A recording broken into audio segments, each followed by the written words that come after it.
Il y a une vérité inconfortable que très peu osent dire à voix haute. La plupart des gens échouent à manifester ce qu'ils désirent parce qu'ils sont piégés dans le piège du besoin. Ils veulent, exigent, s'obsèdent et finissent par payer le prix avec de l'anxiété, une insatisfaction chronique et un épuisement émotionnel que personne ne voit, mais qui se ressent comme une dette intérieure impossible à régler. Il est facile de se laisser emporter par l'impulsion, de vouloir tout de suite, de mesurer sa valeur en fonction des résultats, de tomber dans l'urgence constante, mais c'est là que beaucoup perdent leur liberté et leur paix. À quoi bon atteindre un objectif si le coût psychologique est plus élevé que la récompense elle-même? C'est ici que la philosophie stoïque entre en jeu avec sa brutalité honnête. Tu n'es pas tes désirs, tu n'es pas tes résultats, et ton bien-être n'est pas à vendre au plus offrant. Le véritable pouvoir ne réside pas dans la course frénétique vers chaque objectif, mais dans le savoir, quand lâcher prise, quand accepter, quand faire face à l'obstacle et en tirer la leçon qui te renforce. Manifester ne signifie pas lutter avec les poings serrés, mais apprendre à faire confiance aux mécanismes invisibles de la vie qui récompensent ceux qui agissent avec sérénité et confiance. Ce n'est que lorsque tu cesses de mendier des résultats que tu deviens magnétique. Le véritable succès est celui qui ne te coûte pas la paix. Aujourd'hui, nous allons entraîner cette discipline intérieure, car celui qui maîtrise ses émotions dirige son destin. 1. Laisse aller l'urgence de tout avoir. L'urgence de vouloir tout est le poison qui te maintient esclave. C'est le piège mental le plus efficace. Il te convainc que si tu n'obtiens pas tout ce que tu désires à cet instant, alors tu ne vaux rien, tu n'es pas suffisant, tu n'iras nulle part. Mais veux-tu la vérité? Cette anxiété d'avoir tout est exactement ce qui t'éloigne de tout résultat réel. C'est comme porter un sac à dos rempli de pierres et ensuite se plaindre que progresser est impossible.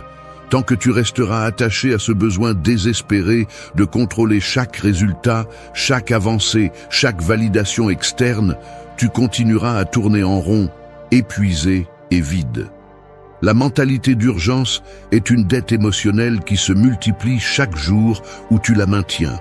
Plus tu t'obsèdes pour l'avenir, plus tu oublies les décisions que tu dois prendre aujourd'hui, la réalité que tu peux transformer ici et maintenant. Le stoïcisme n'est pas une philosophie pour les confortables ou ceux qui cherchent un réconfort facile.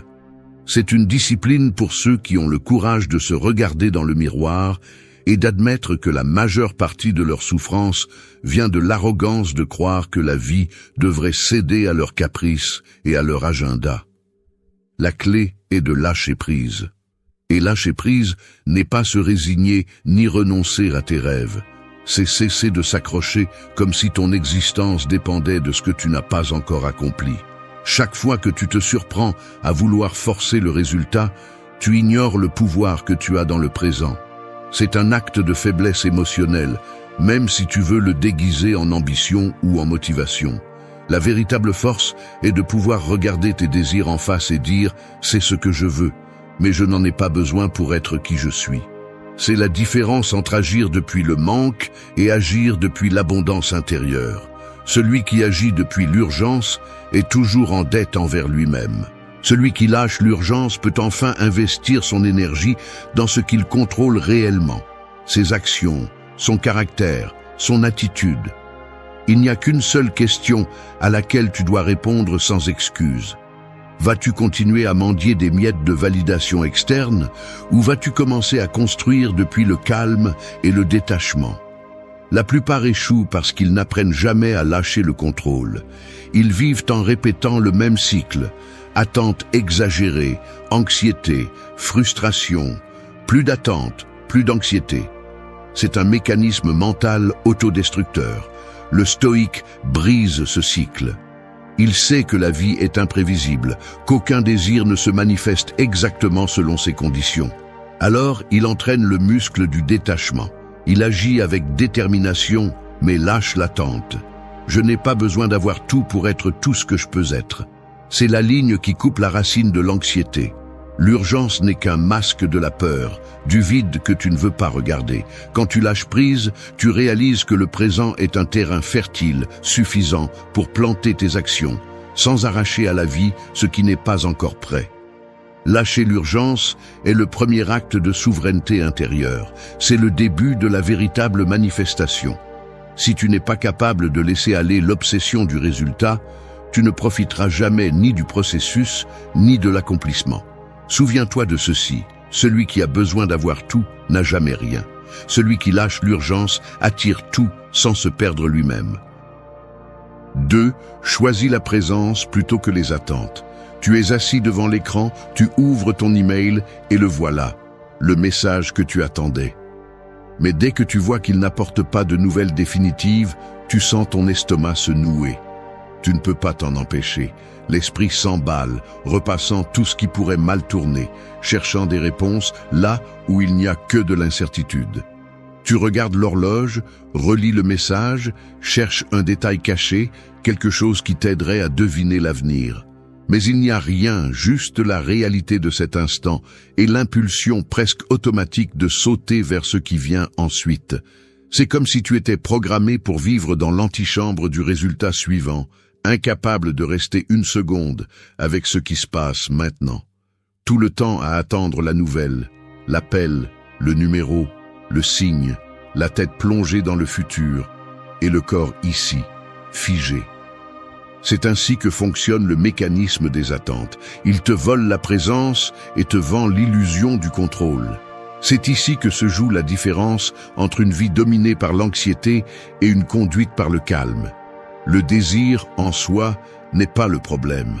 Le véritable conflit commence lorsque tu transformes ce désir en exigence, en une sorte de dette émotionnelle qui ne sera réglée que si le monde respecte exactement ton scénario. Et cela arrive presque jamais.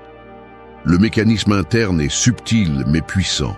Tu places toute ton attention à l'extérieur de toi, attaché à ce qui devrait venir, tandis que le présent devient une formalité inconfortable. Tu ne vois pas ce que tu as devant toi, car ton filtre est le besoin que quelque chose d'autre se produise. Ainsi s'installe l'insatisfaction chronique, la sensation que ce n'est jamais suffisant, qu'il manque toujours quelque chose pour pouvoir respirer en paix. La clé stoïque est de choisir la présence plutôt que les attentes. Cela semble simple, mais c'est une révolution intérieure. Il s'agit d'entraîner l'esprit à revenir, encore et encore, au seul point où la vie se déroule réellement. Ici, maintenant, cet instant. Ce n'est pas de la résignation, c'est de la lucidité. L'attente est un pari à l'aveugle, un investissement émotionnel dans quelque chose que tu ne contrôles pas.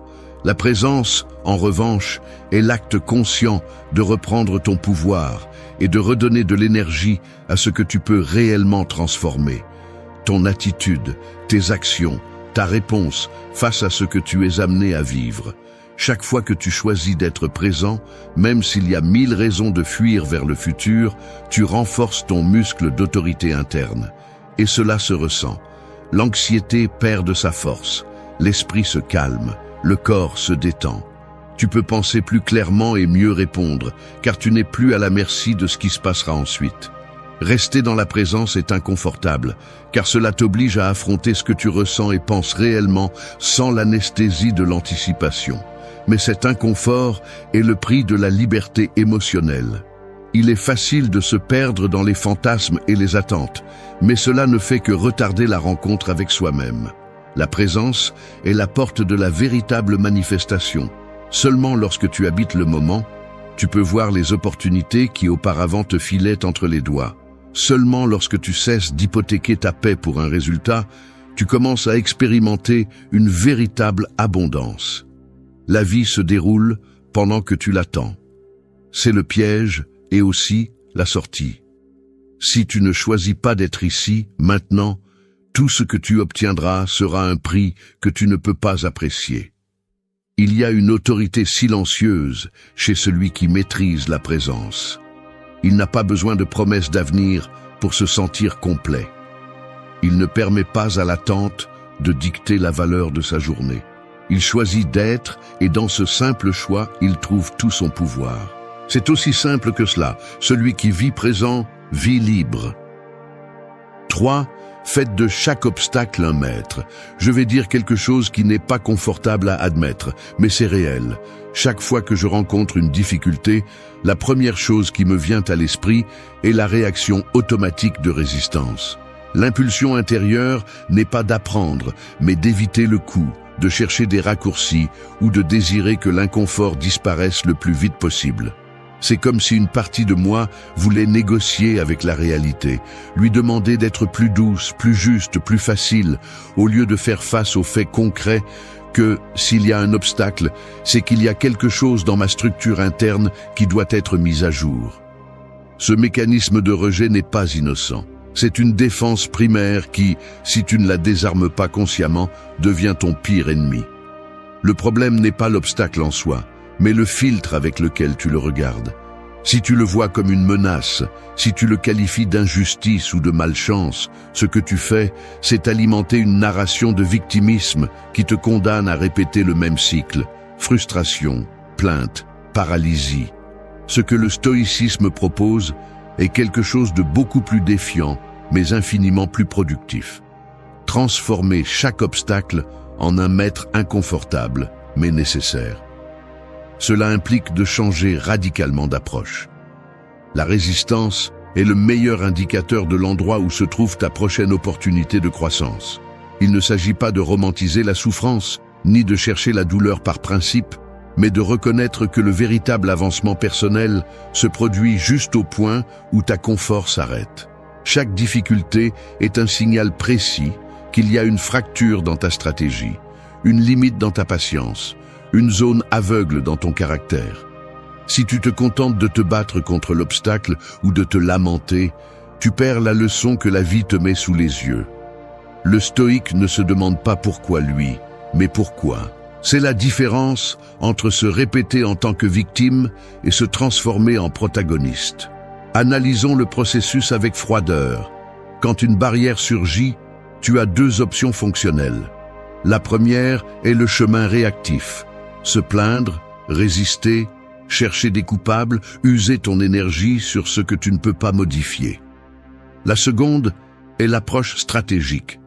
Analyser avec une brutalité honnête quelle partie de toi est mise au défi, quelles compétences tu dois développer, quelles croyances tu dois réviser. C'est un exercice de diagnostic constant. L'obstacle, vu ainsi, cesse d'être une punition et devient une carte. Il indique avec précision chirurgicale la zone exacte où tu dois travailler. Là se trouve le véritable pouvoir. Pas dans le résultat externe, mais dans la transformation interne qui se produit lorsque tu fais face à la limite et que tu la transcendes. L'inconfort n'est pas l'ennemi, c'est l'entraîneur qui te prépare pour le niveau suivant. Beaucoup perdent ce point parce qu'ils sont obsédés par le résultat immédiat et oublient que la vie ne négocie pas avec l'impatience. L'urgence de le surmonter rapidement est souvent la cause de la répétition de l'erreur encore et encore. Manifester depuis la paix intérieure ne signifie pas absence de résistance. Cela signifie accepter que chaque résistance est une matière première pour ton évolution. L'obstacle a la fonction de briser ton arrogance, de t'apprendre l'humilité et la patience, de t'obliger à inventer de nouvelles solutions. Ce n'est que lorsque tu assumes cette responsabilité sans excuse que tu cesses d'être une victime du processus et que tu deviens l'architecte de ta propre croissance. Il n'y a pas de développement réel sans friction. Il n'y a pas de manifestation stable sans être passé auparavant par la forge de la difficulté.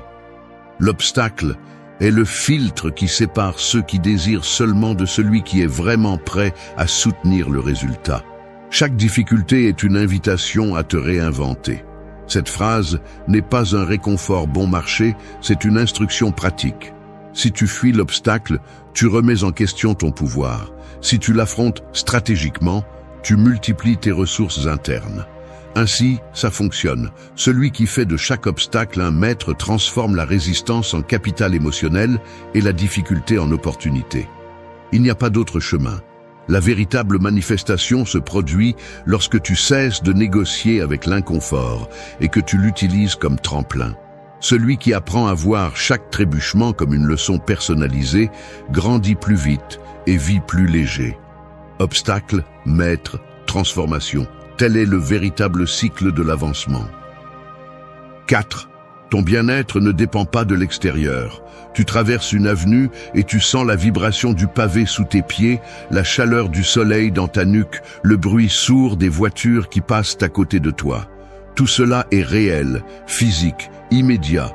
Mais au fond, il y a un second scénario beaucoup plus déterminant, le tableau invisible où se joue ton bien-être. Tu peux être entouré de chaos, de klaxons, de regards hostiles ou indifférents, et pourtant ressentir qu'à l'intérieur, il y a un espace que personne d'autre ne peut fouler. Cet espace est ton centre de gravité émotionnelle. Il est privé, intouchable, et pourtant, la plupart des gens l'abandonnent, le laissent à la merci de n'importe quel événement, mot, résultat.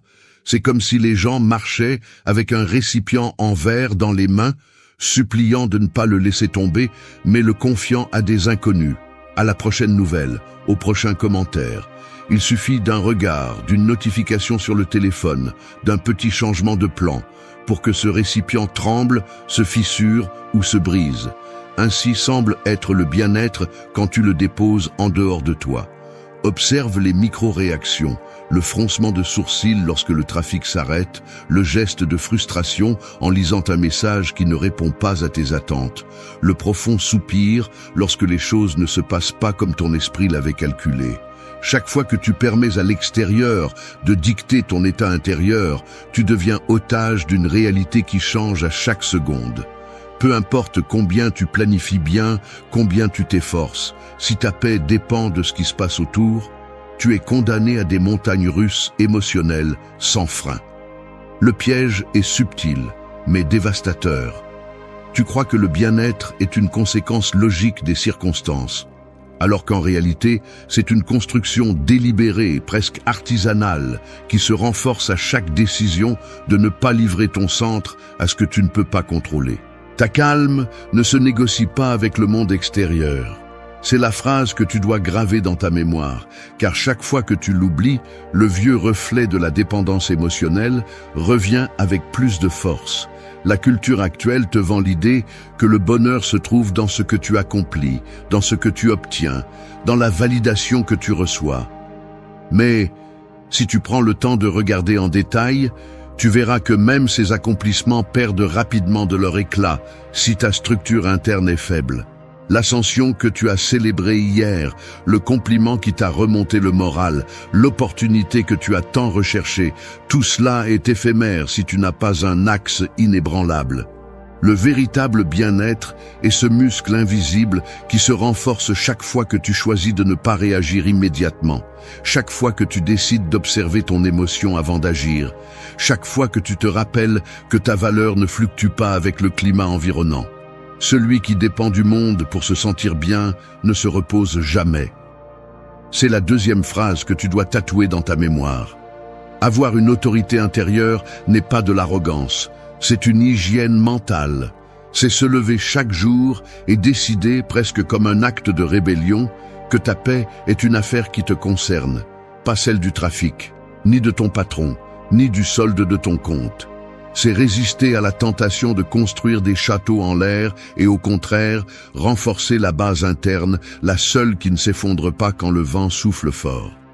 Chaque fois que quelque chose d'extérieur tente de te secouer, retourne dans cet espace privé, observe ta réaction sans jugement et décide depuis là de ta prochaine action.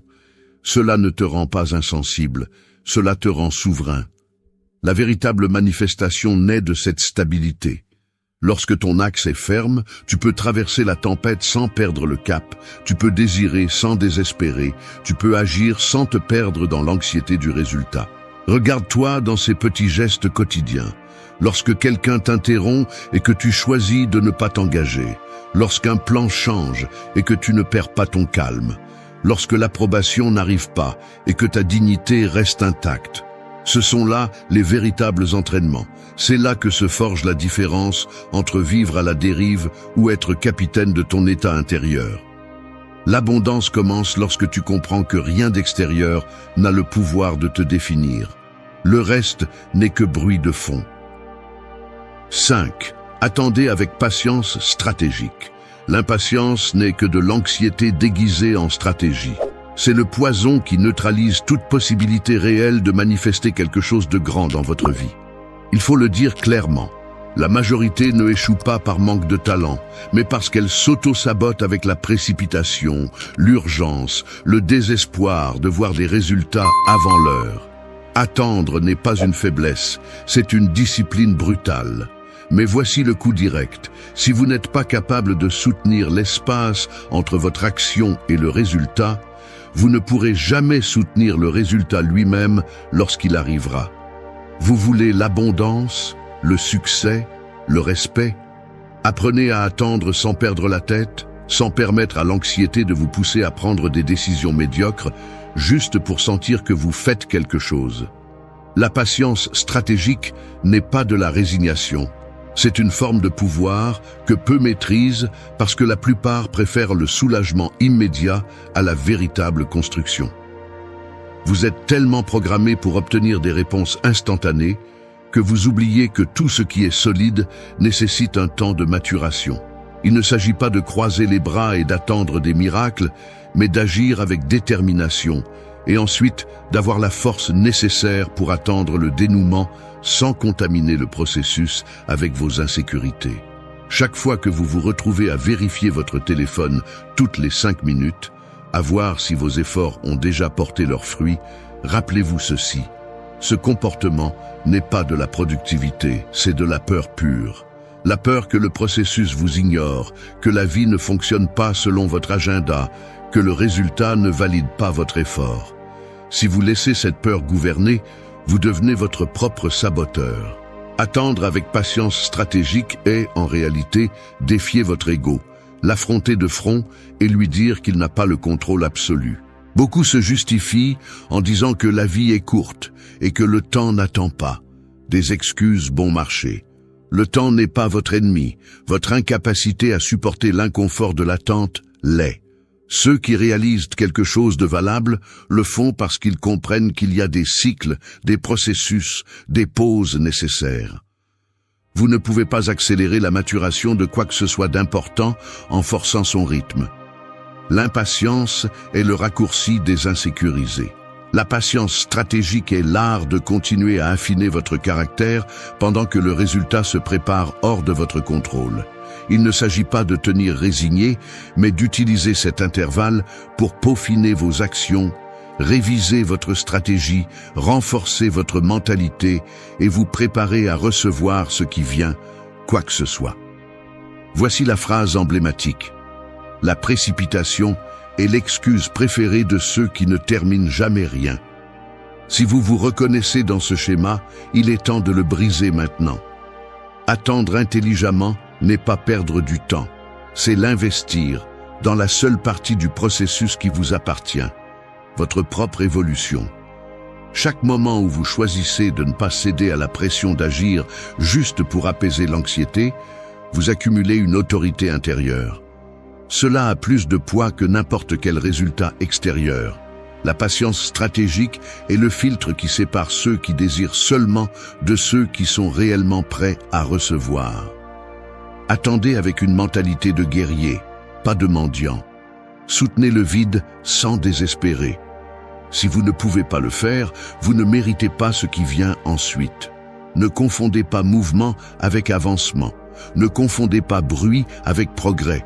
Si vous voulez vraiment manifester quelque chose depuis la paix intérieure, pratiquez l'art inconfortable d'attendre stratégiquement, sans vous plaindre, sans chercher des raccourcis, sans perdre de vue ce que vous pouvez contrôler. C'est le véritable entraînement. Supporter le processus est plus difficile que désirer le résultat. Mais c'est la seule façon d'atteindre quelque chose qui en vaut la peine, intact, fort, et sans vous perdre en chemin. 6. Remercie avant de demander plus. Si tu n'es pas capable de remercier pour ce que tu as déjà, rien de ce que tu obtiendras par la suite ne te comblera. C'est la vérité que presque personne ne veut affronter. L'être humain moyen est conditionné à regarder d'abord ce qui manque, ce qu'il n'a pas accompli, ce qui est encore hors de sa portée. C'est un schéma mental si ancré qu'il devient un filtre automatique. Tu vois la pénurie même au milieu de l'abondance. Tu te concentres sur l'absence plutôt que sur la présence.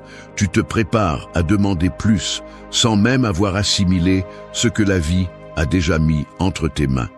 Ce mécanisme interne est un piège silencieux qui sabote toute possibilité de manifester quelque chose d'authentiquement grand, car lorsque la gratitude n'est pas la base, tout ce que tu demandes se transforme en une extension de ton vide. Il n'y a pas de paix possible pour celui qui ne sait que demander, exiger, réclamer à la vie une facture qu'il ne finit jamais de payer. Et si tu es honnête avec toi-même, tu te rendras compte que souvent, tu cherches plus par inertie, non par besoin réel. Le désir est devenu presque une réaction automatique. À peine reçois-tu quelque chose, ton esprit calcule déjà le prochain objectif. Tu ne t'arrêtes même pas une seconde pour intégrer la valeur de ce que tu as obtenu, pour reconnaître combien tu as grandi, pour accepter qu'il y a des choses que tu as déjà et qui semblaient auparavant impossibles. Ce manque de gratitude authentique devient une fuite constante d'énergie, une dette émotionnelle qui ne se règle jamais. Celui qui vit ainsi veut toujours plus, mais ne se sent jamais suffisant. La gratitude est le seul antidote réel contre cette spirale d'insatisfaction.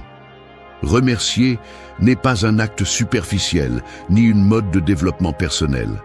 C'est une décision psychologique profonde, une manière d'entraîner ton esprit à reconnaître l'abondance avant de te livrer à l'exigence. Il y a une gêne sourde dans l'acte de remercier sincèrement, car cela t'oblige à regarder ce que tu as, à cesser de justifier ton anxiété avec l'excuse de la pénurie.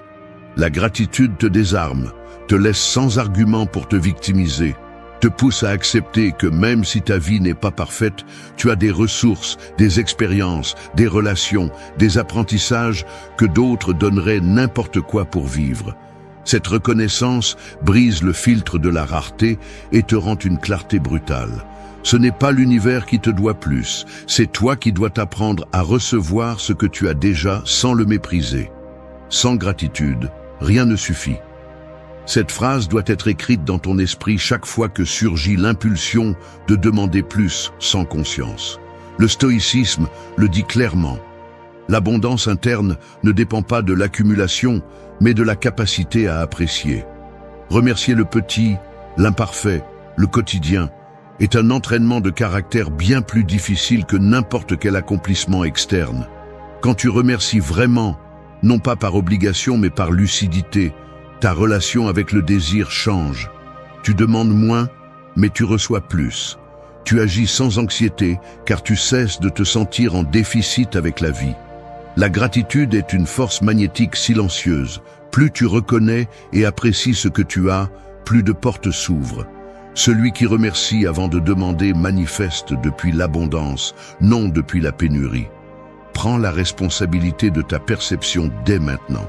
Choisis de voir ce que tu as, même si ce n'est pas parfait, même s'il manque encore des choses. C'est le premier acte de pouvoir réel. La gratitude est le filtre qui transforme l'ordinaire en extraordinaire. Si tu n'entraînes pas ce regard, tout ce que tu obtiendras te semblera insuffisant et tu vivras perpétuellement insatisfait. Seul celui qui remercie est prêt à recevoir plus. C'est la vérité qui sépare ceux qui ne poursuivent que des désirs de ceux qui vivent réellement dans l'abondance. Ne demande pas plus sans d'abord honorer ce que tu as déjà. C'est la base de toute manifestation stable et profonde.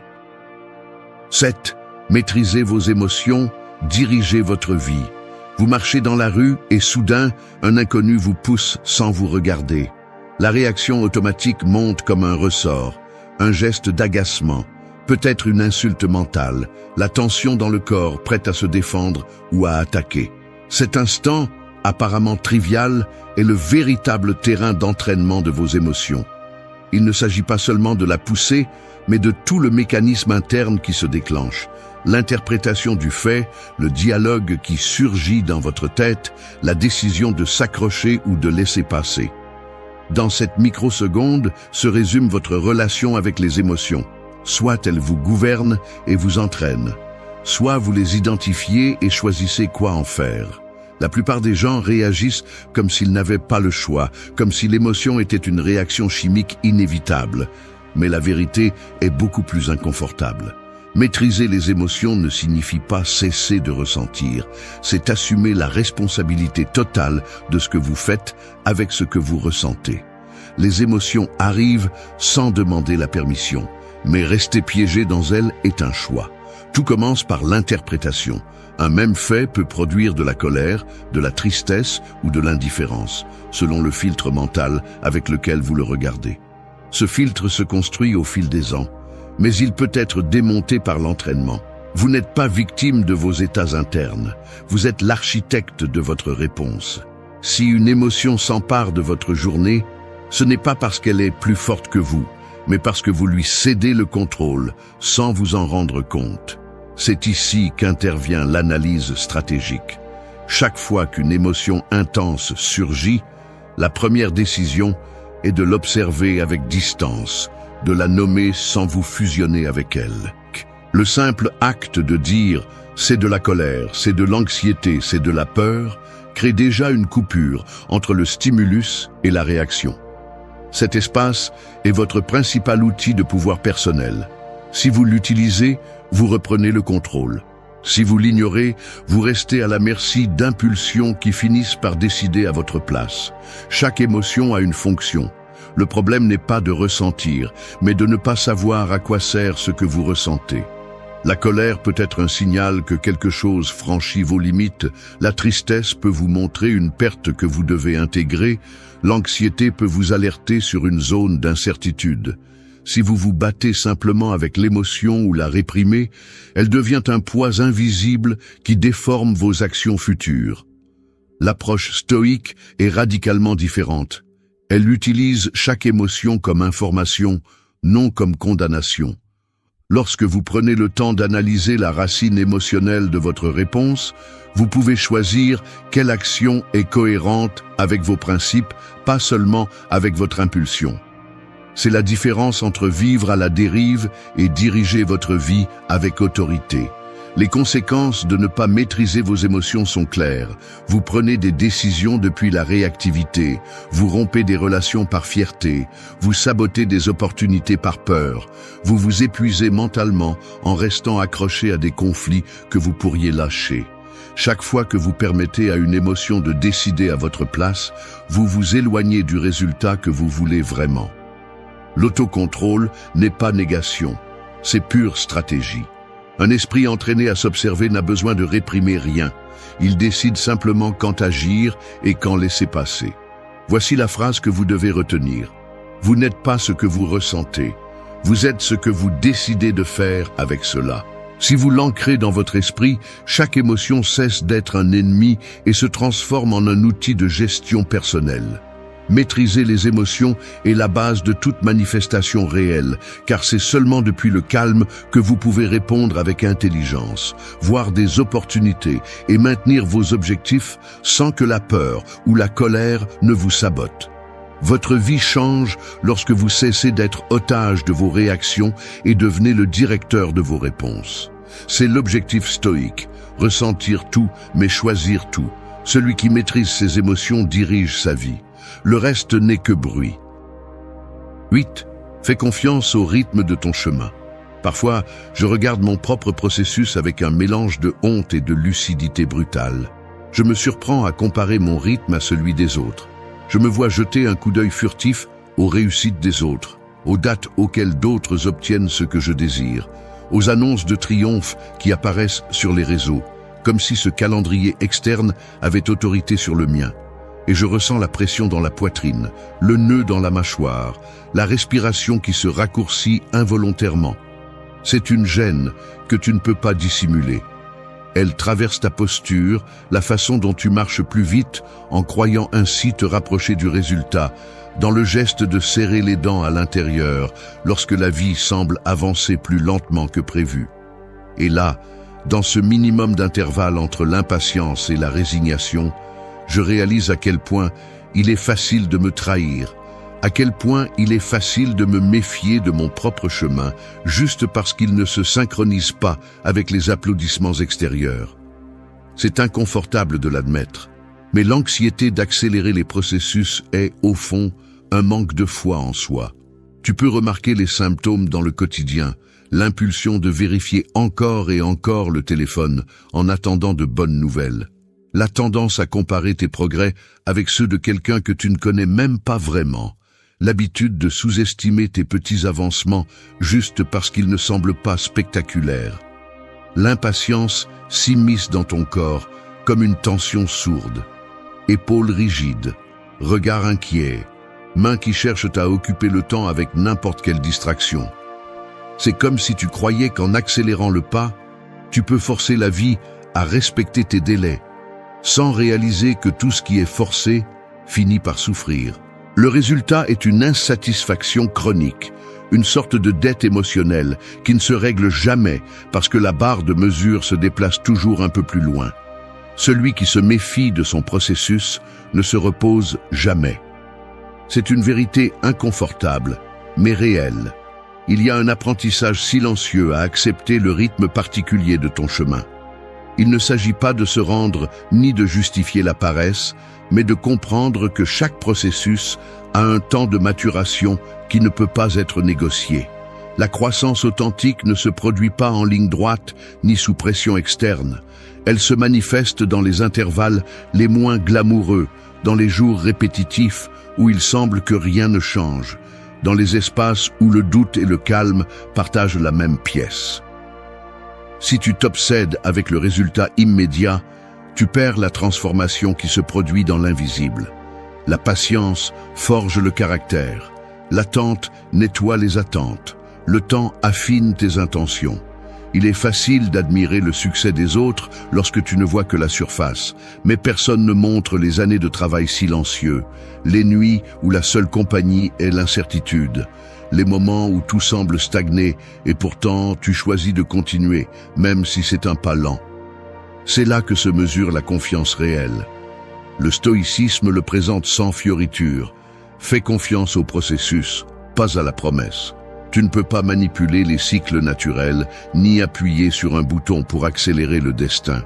Ce que tu peux et dois faire, c'est agir chaque jour avec intégrité, garder le focus sur ce qui dépend de toi, puis lâcher prise sur le rythme avec lequel la vie répond. C'est la pratique la plus difficile et la plus libératrice. Parce que lorsque tu cesses de te battre contre le temps, tu récupères de l'énergie pour peaufiner tes actions, pour renforcer ta structure interne, pour profiter de ce qui est déjà en mouvement, même si ce n'est pas encore visible. Fais confiance à ton rythme, pas à la pression externe. Cette phrase doit être répétée chaque fois que l'anxiété pousse de l'intérieur. La confiance réelle est une discipline, pas une émotion passagère.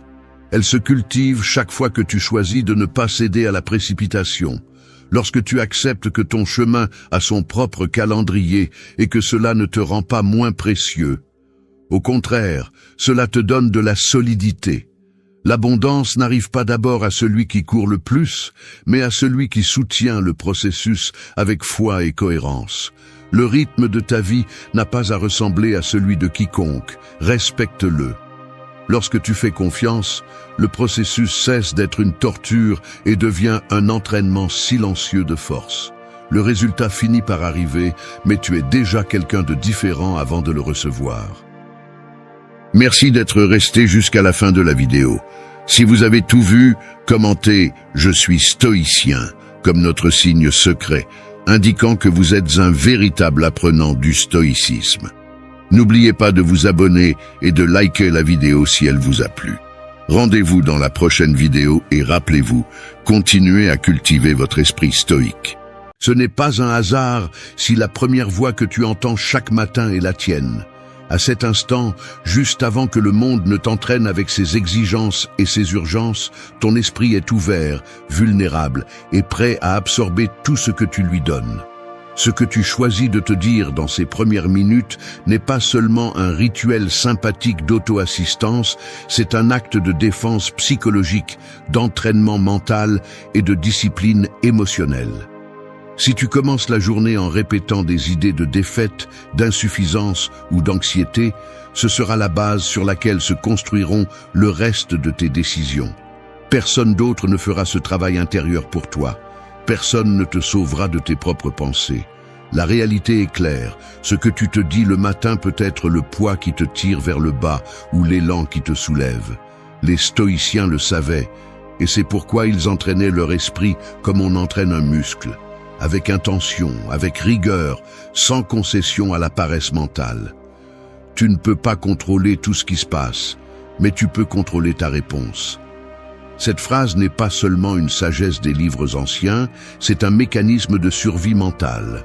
Aujourd'hui, je vais te montrer 5 affirmations, dures et directes, qui peuvent changer la façon dont tu filtres la vie. Nous ne sommes pas ici pour adoucir la réalité, ni pour nier le choc des difficultés, mais pour apprendre à répondre avec force, avec présence et sans auto-illusion. Ne sous-estime pas le pouvoir de ta première pensée. C'est là que commence la véritable transformation. 1. Choisis ta première pensée du jour. La plupart des gens commencent la journée en mode automatique, laissant leur esprit être dicté par la première pensée qui apparaît, comme s'ils n'avaient pas d'autre choix. C'est la dure vérité. Chaque matin, tu te lèves et tu laisses ta première pensée être dictée par la fatigue, par une préoccupation, par une dette émotionnelle que tu ne reconnais même pas.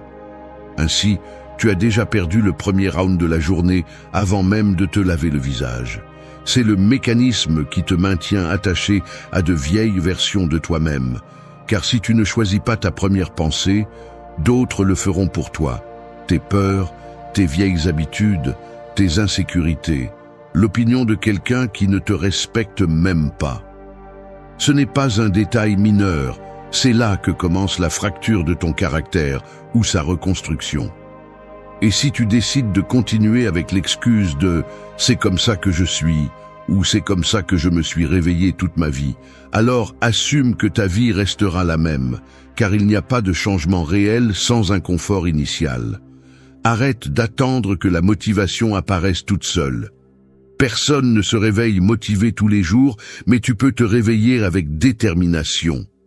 Le stoïcisme n'est pas seulement une philosophie à lire et à admirer, c'est un entraînement mental et émotionnel qui commence à cet instant silencieux avant toute distraction externe. Choisir ta première pensée du jour n'est pas une tâche mineure, c'est le premier acte de souveraineté sur ton propre esprit.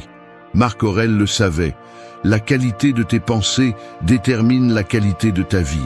Si tu ouvres les yeux et que la première chose que tu te dis est « encore la même chose, je ne vais pas y arriver, quelle fatigue », alors ce filtre déforme tout ce qui suit. C'est comme si tu programmais ton système d'exploitation pour l'échec avant même d'essayer. Vas-tu vraiment continuer à donner ce pouvoir à l'inertie mentale?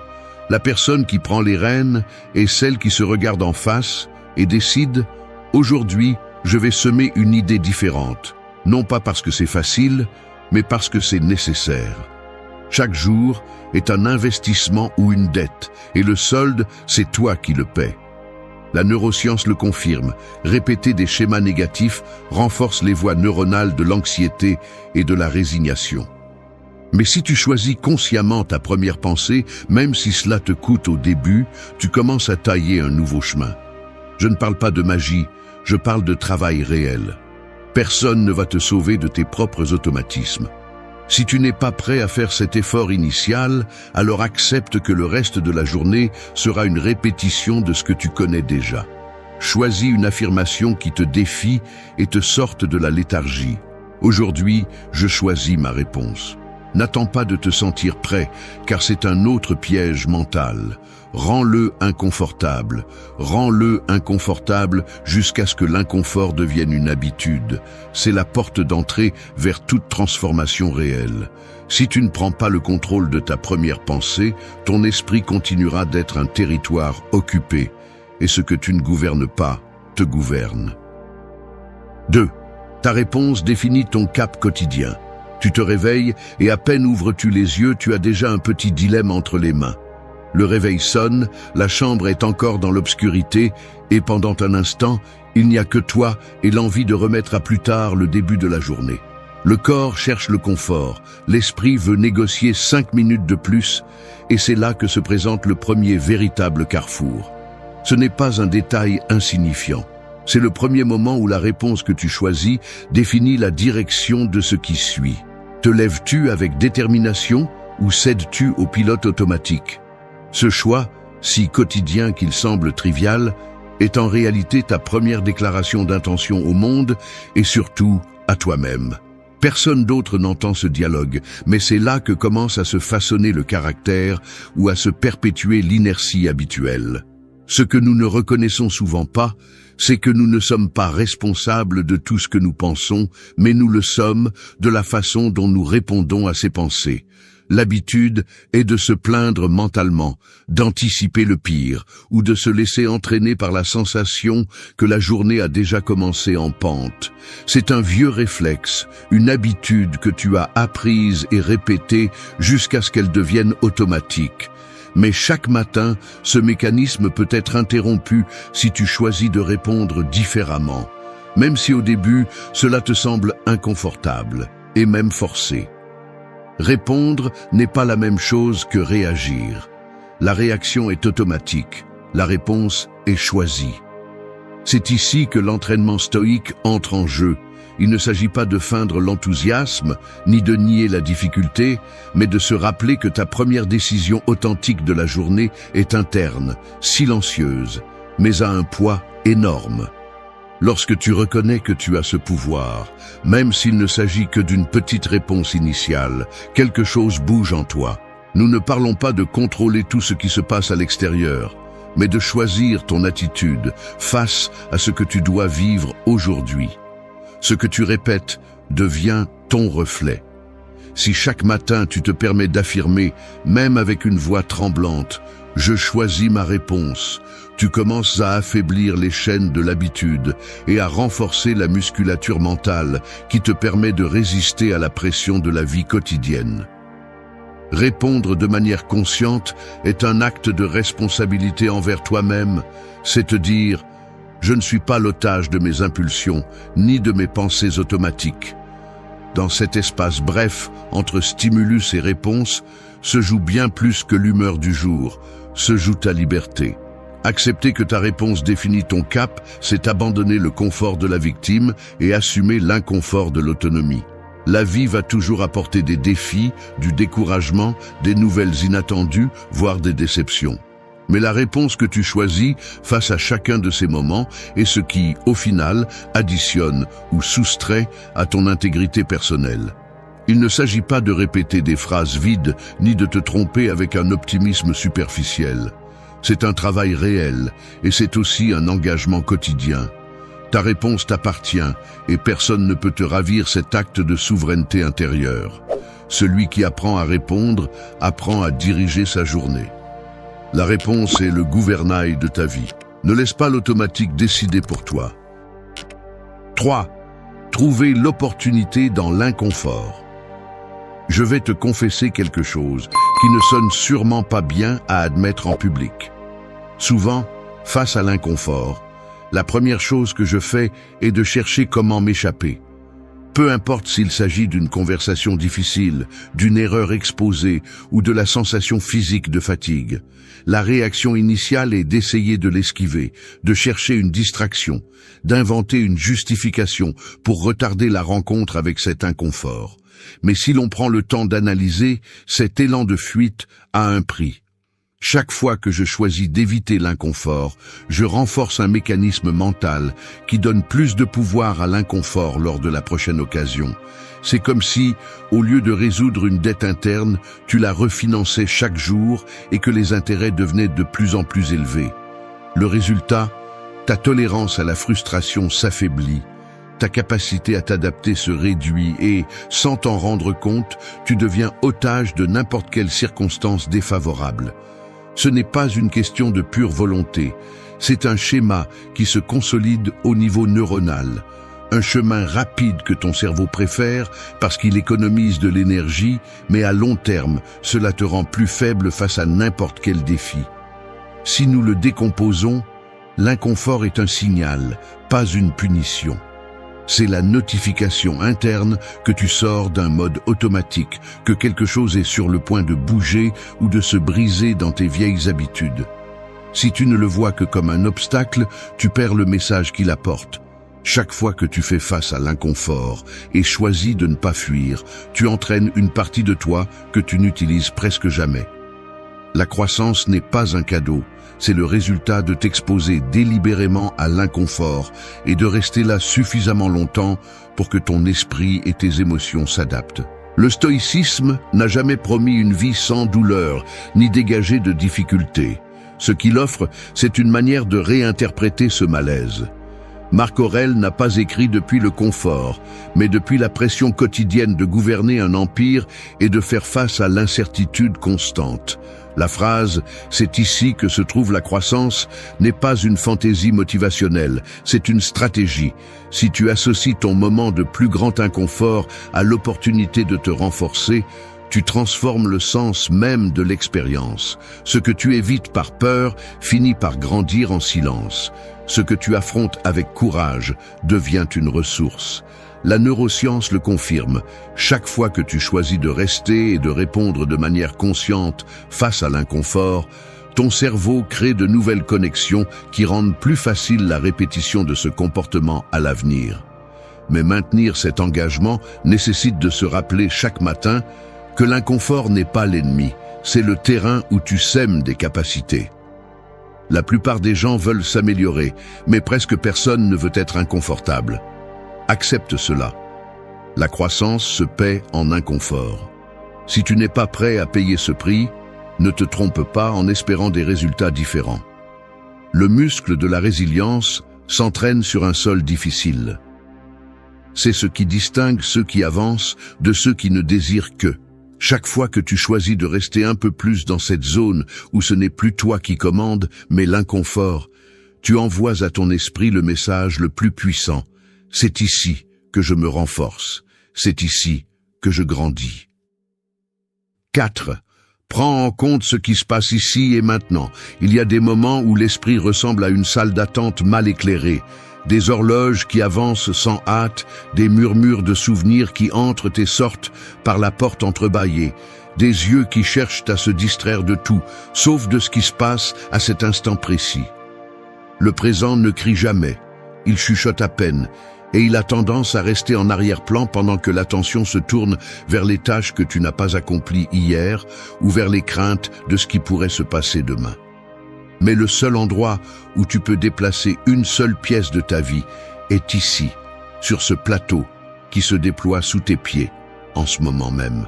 La plupart des gens vivent la journée comme s'ils n'étaient que des spectateurs de leur propre passage.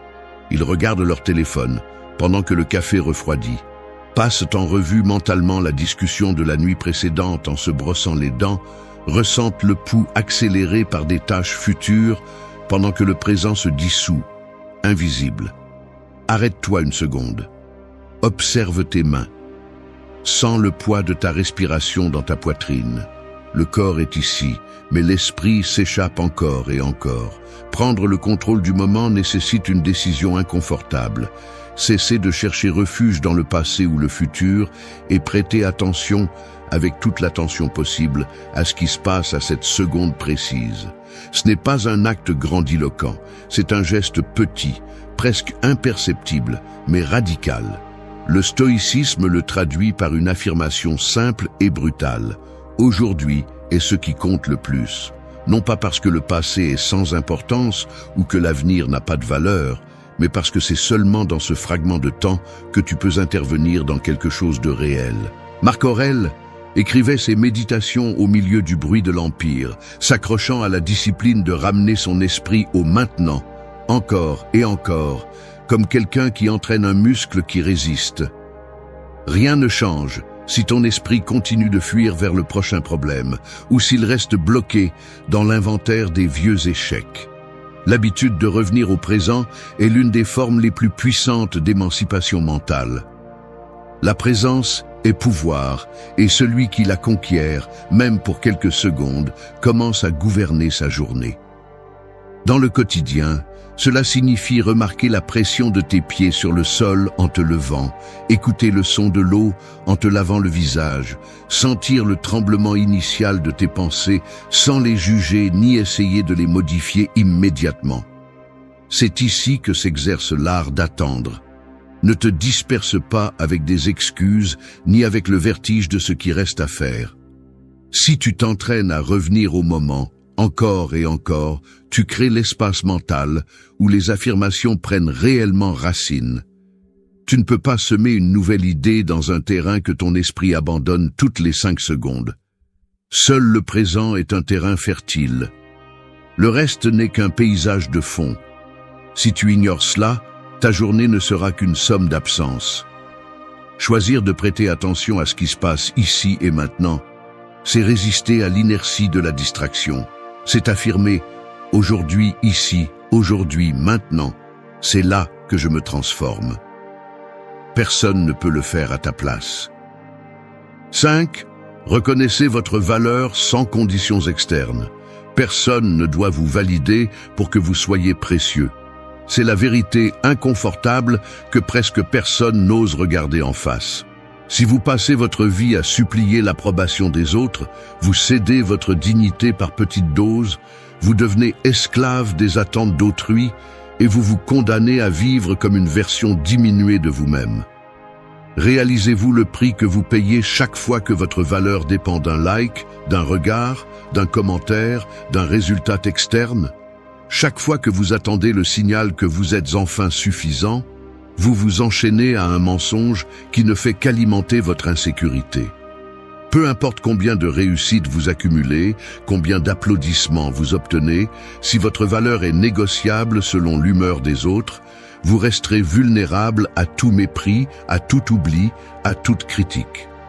Le stoïcisme est brutalement clair à ce sujet. Ce qui dépend de vous, c'est votre jugement sur vous-même, pas l'applaudissement ni le rejet venant de l'extérieur.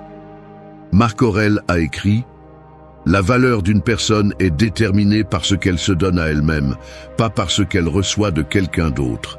Si vous n'avez pas le courage de vous soutenir lorsque personne ne vous applaudit, alors vous n'avez pas de caractère, juste un masque qui s'adapte à ce qui est opportun.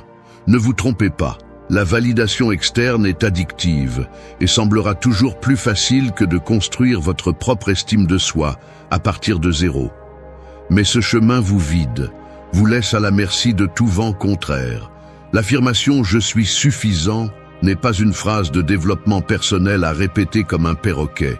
C'est un acte de rébellion contre la culture de la comparaison, l'exigence impossible et le piège de se sentir inférieur pour ne pas correspondre à des normes extérieures. Vous êtes suffisant, non pas parce que vous êtes parfait, mais parce que la dignité repose sur vos actions, sur vos valeurs, sur la capacité de regarder votre propre reflet et de reconnaître ce que vous valez même lorsque personne ne le voit. Si chaque matin vous permettez qu'une variable externe définisse votre estime de soi, vous vous condamnez à vivre dans un va-et-vient constant d'anxiété et de dépendance. Débarrassez-vous de ce fardeau. Cessez d'hypothéquer votre paix pour l'approbation de ceux qui ne connaissent pas vos combats. La neuroscience ne ment pas.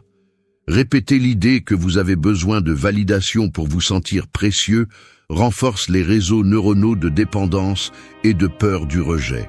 Si aujourd'hui vous osez vous affirmer, même si la voix intérieure tremble, vous commencez à réécrire ce circuit.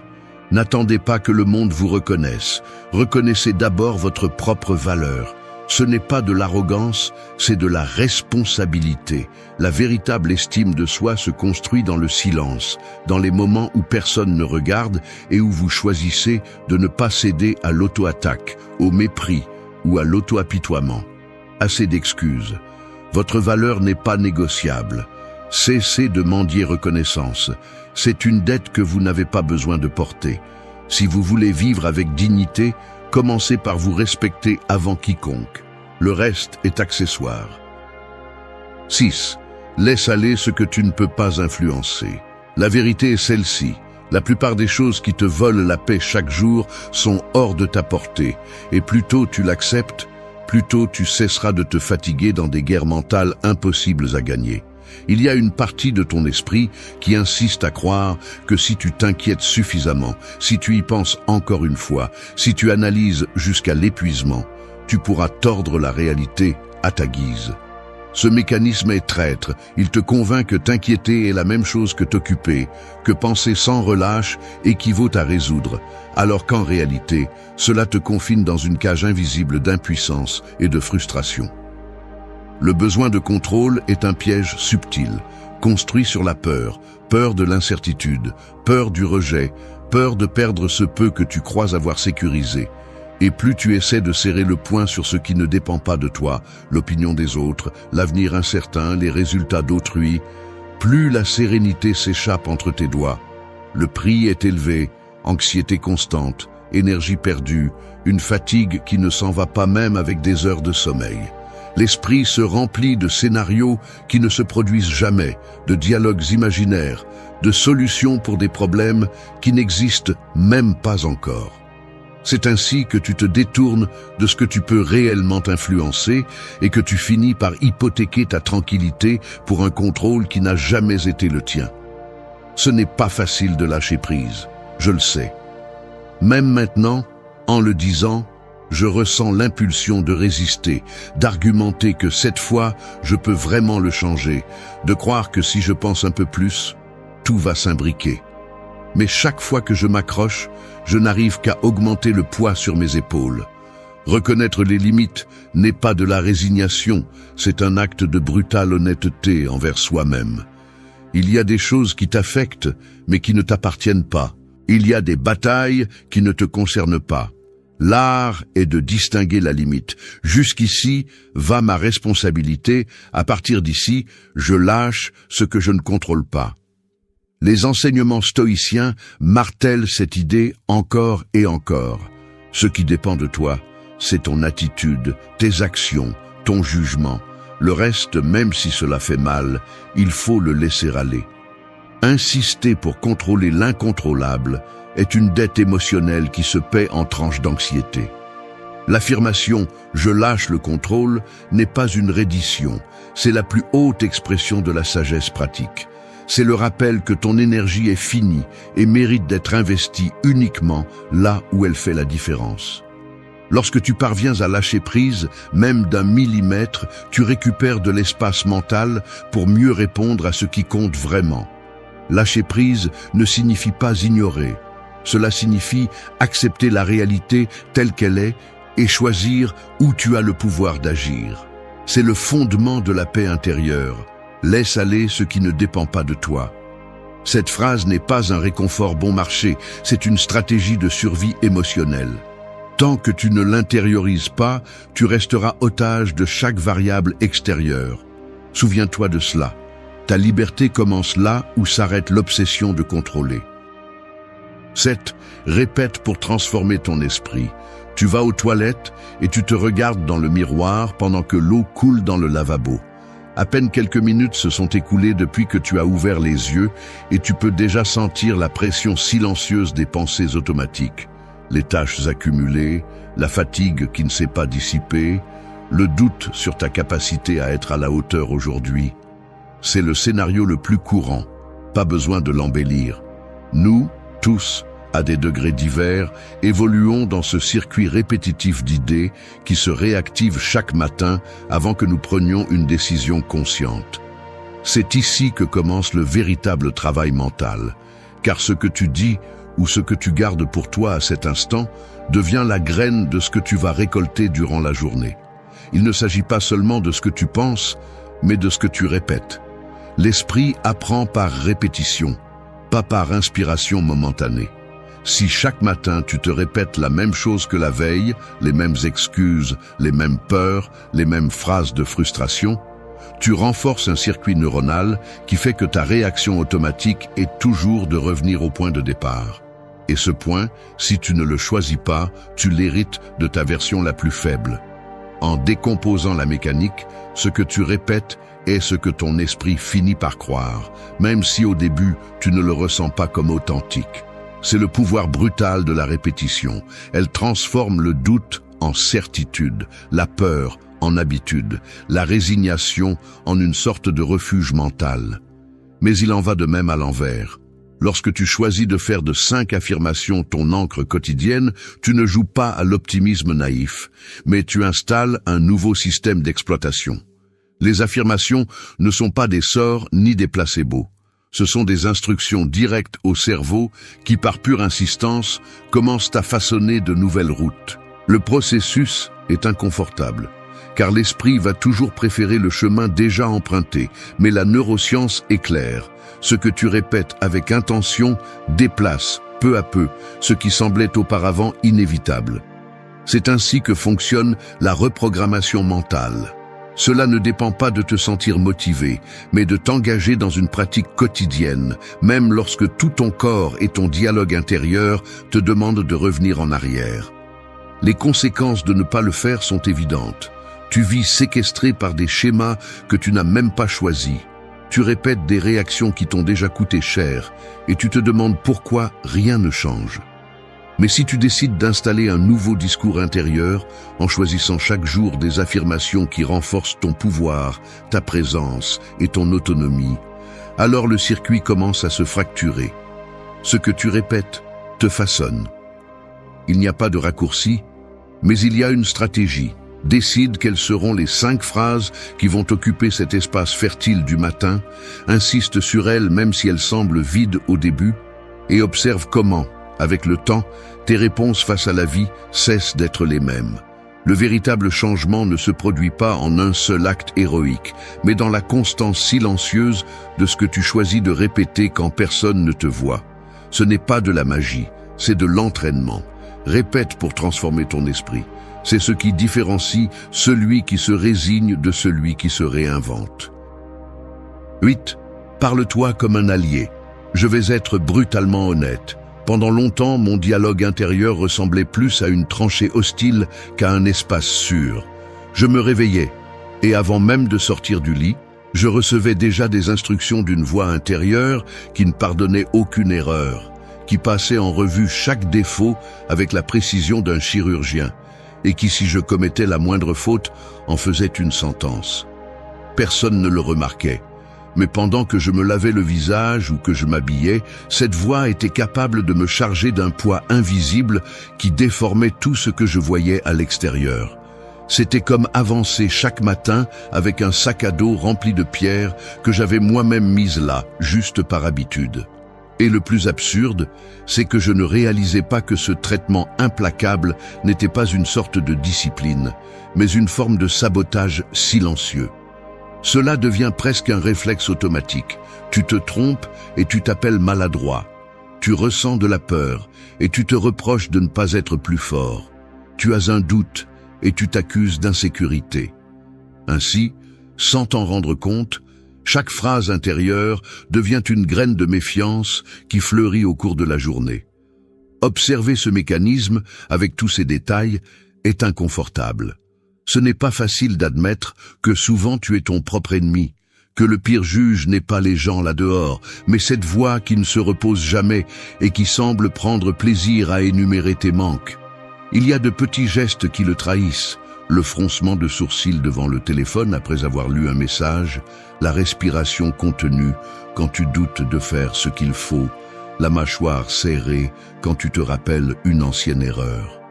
Ces signaux physiques sont la preuve d'une conversation interne qui, si tu ne la corriges pas, te vole de l'énergie vitale avant même que la journée ait commencé.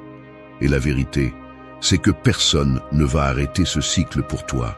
Il ne suffit pas de lire des phrases motivantes, ni de promettre que demain, tu seras plus gentil avec toi. Il faut un acte délibéré de conscience. Tu dois commencer à te parler comme un allié, pas comme un procureur. Il ne s'agit pas de te mentir, ni d'inventer une version parfaite de toi-même, mais d'entraîner l'habitude de te dire des mots qui ajoutent, pas qui soustraient. Te parler comme un allié signifie reconnaître les erreurs sans condamnation, te pousser à t'améliorer sans mépris, te rappeler tes capacités même si la voix automatique insiste sur le contraire. Tu ne peux pas attendre que la confiance apparaisse si le discours que tu répètes chaque jour est celui du châtiment. La neuroscience montre que chaque fois que tu choisis consciemment des mots de soutien et non d'attaque, ton cerveau reconfigure ses connexions, affaiblit les circuits de l'auto-attaque et renforce ceux de la résilience. Chaque phrase bienveillante et réaliste que tu te dédies est une brique dans la construction de ta force mentale. Regarde-toi dans le miroir et observe tes gestes. Ce que tu te dis là t'aiderait-il à résister à une journée difficile ou te prépare-t-il simplement à trébucher à nouveau? Les mots que tu choisis sont les outils avec lesquels tu élèves ou détruis ton propre moral. Fais de ton dialogue intérieur un refuge où tu peux te reposer, même si le monde extérieur est un terrain hostile. Ce que tu te répètes en privé forge ton caractère en public. À partir d'aujourd'hui, chaque fois que la vieille voix de la critique apparaîtra, remplace-la par celle d'un allié. Ce n'est pas de la faiblesse, c'est une stratégie de survie. Te parler comme un allié, c'est cesser d'être ton propre obstacle et commencer à être ta plus grande ressource. 9. Ne nie pas la douleur, dirige ta réaction. Il y a des douleurs qui ne se laissent pas ignorer, comme un impôt émotionnel que la vie te prélève chaque fois que tu essaies de faire comme si de rien n'était. Il ne s'agit pas de souffrance poétique ni de peine décorative. Je parle de ce poids sourd qui t'écrase la poitrine dès que tu fais face à une perte, une trahison ou un échec qui ne s'efface pas avec des phrases toutes faites. Et c'est ici que la plupart échouent avant même d'essayer de lutter. Car le premier réflexe est de dissimuler, d'embellir ou de fuir cette douleur, comme si la cacher derrière un sourire ou se distraire allait l'éliminer. Mais il n'y a pas d'auto-illusion qui dure assez longtemps. Ce que tu nies te ronge de l'intérieur, et ce que tu réprimes finit par gouverner chaque réaction, chaque mot, chaque silence gênant dont tu ne comprends pas d'où il vient. Ne pas reconnaître la douleur ne te rend pas fort, cela te rend aveugle, et l'aveuglement émotionnel est la recette parfaite pour répéter toutes tes erreurs. Enlève le masque de l'indifférence. Personne ne devient plus courageux en faisant semblant que ça ne fait pas mal. Le stoïcisme ne te demande pas d'être une roche insensible, mais d'apprendre à regarder la douleur en face et de cesser de la traîner comme une chaîne invisible toute la journée. La souffrance ne va pas s'évaporer parce que tu dis que ce n'est pas si grave. Tu n'es pas un héros en ingérant ce qui te fait mal, tu es un otage de ce mécanisme chaque fois que tu le caches. Ce qui fait mal, et le nier ne fait que le transformer en un ennemi plus fort, plus rusé, plus capable de te saboter quand tu t'y attends le moins. La douleur que tu ignores te gouverne. C'est la vérité brutale. Si tu continues à fuir, tu te condamnes à répéter le cycle. Tu anesthésies la douleur aujourd'hui et demain elle revient avec plus de force, car la seule chose que tu as entraînée, c'est l'évasion. Maintenant, voici le tournant important. Ressentir la douleur n'est pas la même chose que de se rendre à elle. Le stoïcisme exige de toi quelque chose de bien plus difficile que de nier ou de dramatiser. Il te demande de diriger ta réaction, d'utiliser cette inconfortabilité comme carburant et non comme excuse. Vas-tu vraiment continuer à utiliser la douleur comme prétexte pour justifier tes pires réponses ? Combien de temps vas-tu laisser une déception d'hier diriger ton attitude d'aujourd'hui? C'est la partie inconfortable que personne ne veut entendre. La douleur est inévitable, mais ta réaction t'appartient et seulement à toi. Tu peux laisser cela te transformer en une version plus amère et réactive, ou tu peux décider ici et maintenant que tu vas répondre avec intégrité, avec sang-froid, avec un minimum de respect pour ta propre capacité de résilience.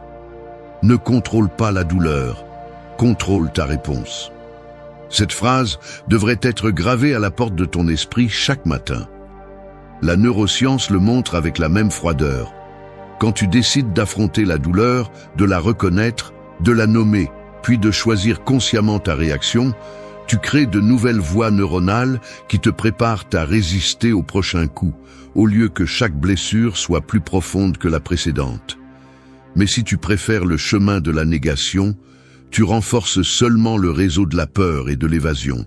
Deviens adulte émotionnellement, une bonne fois pour toutes. Accepte la douleur, mais ne te mets pas à genoux devant elle. Utiliser la douleur comme excuse est la sortie facile, mais dirige ta réaction et tu verras comment chaque coup se transforme en leçon, pas en condamnation. Ici, il n'y a pas de place pour les auto-illusions. La douleur n'est pas négociable, ta réaction l'est. 10. Engage-toi chaque matin pour ton changement. Rien ne change si tu ne t'engages pas. C'est la vérité que personne ne veut entendre quand on parle de transformation personnelle. Tu peux lire des phrases, écouter des conseils, imaginer des futurs différents, mais si chaque matin tu ne décides pas une bonne fois pour toutes que tu vas porter le poids de ton propre changement, tout le reste n'est que bruit. L'engagement est inconfortable, car il t'oblige à regarder en face ce que tu as laissé de côté et à reconnaître que ta version d'aujourd'hui est la somme de tes choix les plus confortables. Le véritable conflit ne réside pas dans les obstacles externes, mais dans ce pacte silencieux que tu fais avec l'inertie chaque fois que tu remets à plus tard ce que tu sais devoir transformer. Quand le réveil sonne, ton premier réflexe révèle le niveau d'engagement réel que tu as envers ton changement. Si tu choisis l'excuse facile, la journée est déjà hypothéquée. Si tu choisis l'affirmation, même si tu n'y crois guère, tu paies la première échéance d'une dette bien plus grande. T'engager chaque matin n'est pas un acte romantique ni grandiloquent. C'est accepter que le processus sera répétitif, parfois ingrat, presque toujours invisible. C'est le moment où tu décides de cesser de négocier avec tes anciens mécanismes mentaux et d'affirmer, même à voix basse, « Aujourd'hui, je choisis encore mon chemin ». Ici, il n'y a pas de témoins ni d'applaudissements. L'engagement est un contrat interne que seul toi peux signer et qui se renouvelle en silence, même lorsque la motivation n'est pas au rendez-vous. Il existe un mécanisme psychologique que nous partageons tous, la tentation de l'auto-indulgence. Elle se déguise en autocompassion, en fatigue justifiée, en promesse pour demain. Chaque fois que tu cèdes, tu renforces la croyance que tu peux reculer sans coup. Mais le prix existe, la confiance en soi s'érode et l'esprit apprend que tes mots pèsent peu. Ce que tu ne soutiens pas te soutient contre. C'est la sentence qui marque la différence entre la transformation et la résignation. Le véritable engagement dérange, car il exige une cohérence quotidienne, pas la perfection. Il y aura des jours où tu répéteras les affirmations par pure discipline, sans ressentir de changement. C'est justement là que se forge le caractère. L'esprit cherche des raccourcis, veut des preuves rapides, des résultats immédiats. Mais la neuroscience est claire, les nouveaux circuits se créent à force de répétition, et chaque répétition est un petit acte de foi. Le conflit interne surgit lorsque la vieille voix te demande des preuves et que la nouvelle à peine balbutie. C'est le moment de plus grand pouvoir, car rester est plus douloureux qu'avancer. Les croyances ne se transforment pas par inspiration, mais par un engagement soutenu. N'attends pas de te sentir prêt. L'engagement est de décider sans garantie, de choisir ton changement avant qu'il ne se remarque. La volonté vaut plus que l'émotion. Cette phrase, bien qu'elle fasse mal, est celle qui sépare celui qui se réinvente de celui qui ne le souhaite que. Engage-toi chaque matin, même si c'est entre doutes. Ce contrat avec toi-même est le seul investissement qui ne se dévalue jamais. Si aujourd'hui tu répètes l'affirmation, si aujourd'hui tu tiens ta parole, alors aujourd'hui tu as déjà changé quelque chose. Que personne ne te dise le contraire. L'engagement quotidien est le véritable muscle du changement. Merci d'être resté jusqu'à la fin de la vidéo. Si vous avez tout vu, commentez « Je suis stoïcien » comme notre signe secret, indiquant que vous êtes un véritable apprenant du stoïcisme. N'oubliez pas de vous abonner et de liker la vidéo si elle vous a plu. Rendez-vous dans la prochaine vidéo et rappelez-vous, continuez à cultiver votre esprit stoïque. Ce n'est pas le silence qui te rend le contrôle après une rupture, même si beaucoup veulent y croire. La vérité inconfortable est que cesser de répondre, couper le contact ou disparaître ne te rend pas plus fort. Cela te donne seulement l'illusion d'avoir le pouvoir, tandis qu'à l'intérieur, tu es toujours attaché à l'attente d'une réaction ou d'un regret de l'autre. Le stoïcisme n'a jamais été une question de punir l'autre par l'absence, mais de comprendre le mécanisme le plus simple et brutal de l'autogouvernance. La seule chose que tu peux contrôler, c'est toi-même. La tentation d'utiliser le contact zéro comme arme est énorme, car cela semble facile et te donne l'espoir que l'autre souffre comme toi. Mais c'est là que réside le véritable coup psychologique. Tant que ton énergie tourne autour de ce que l'autre pense, rien ne change en toi. Tu n'as pas besoin que quelqu'un te manque pour retrouver ta valeur. Celui qui transforme réellement sa vie ne cherche pas à impacter l'autre, mais à fracturer la dépendance émotionnelle en lui-même. Le silence n'est pas une fin. C'est juste le premier filtre pour arrêter le bruit extérieur. Ce qui compte, c'est ce que tu fais avec ce vide. La véritable victoire n'est pas que l'on te supplie de revenir, mais que cela ne t'importe plus. Parfois, le plus grand acte de pouvoir est de prouver, par des actes et non par l'absence, que tu as changé au point de ne plus être la même personne qui a été blessée. La douleur devient discipline, et la discipline devient liberté. Quand ton avancée est irréversible, il n'y a rien qu'il puisse te rendre. Ne cherche pas à ce qu'on te manque, cherche à ne jamais en avoir besoin. 1. Cherche ta croissance, pas la réaction des autres. La vérité est celle-ci, si tu es constamment préoccupé par la réaction de l'autre, tu restes lié. Peu importe combien tu t'efforces de feindre l'indifférence, ni à quel point tu crois que ton silence est impeccable. Si ce que tu fais a pour but de provoquer ou de manipuler la réponse de celui qui t'a blessé, tu continues à danser au rythme de sa volonté. Ce n'est pas du pouvoir, c'est une dépendance déguisée. Grandir, ce n'est pas attendre que l'autre ressente ton absence, ni alimenter la fantaisie que son monde s'effondre parce qu'il ne t'a pas. Ce compte, seul ton ego blessé y croit, celui qui a besoin de validation et de vengeance parce qu'il n'a pas encore compris où se trouve la véritable force. La croissance n'est pas un spectacle, ni une punition, ni une revanche. C'est un processus silencieux, parfois brutalement inconfortable, qui ne se négocie pas avec l'espoir que l'autre se repente ou revienne à genoux. Il ne s'agit pas de savoir qui ignore le mieux, ni qui fait le plus souffrir. Il s'agit de rompre l'addiction à la reconnaissance des autres, de cesser de mesurer ta valeur par des réactions extérieures, de lâcher la fantaisie du contrôle. Si ton contact zéro n'est qu'un déguisement pour ta colère et ton besoin d'approbation, la seule chose que tu obtiens est de te cramponner à la même blessure. La liberté n'arrive pas parce que l'autre souffre, mais parce que tu cesses de nécessiter une réaction de sa part. La mentalité stoïque n'est pas de cesser de ressentir, mais de cesser d'obéir à l'impulsion de punir ou de manipuler les autres par ton comportement.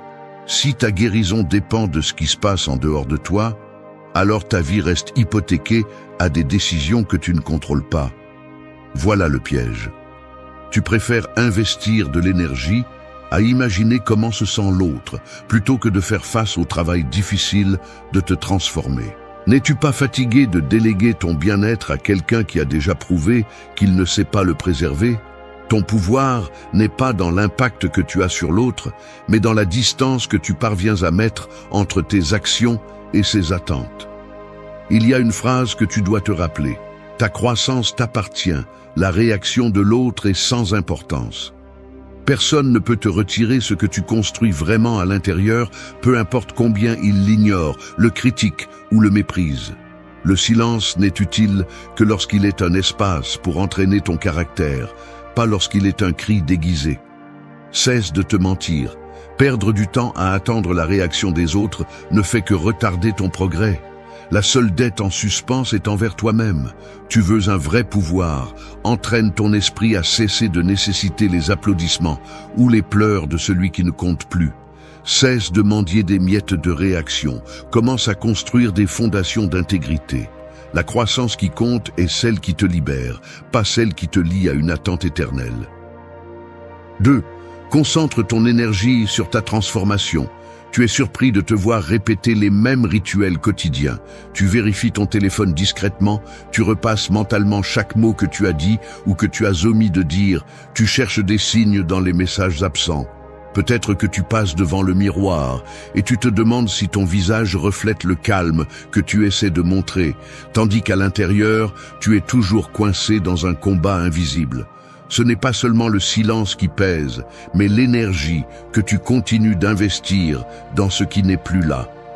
Cette énergie est une ressource finie, et souvent, tu la dépenses à alimenter une histoire où tu es la victime ou le bourreau, mais rarement le protagoniste de ta propre transformation.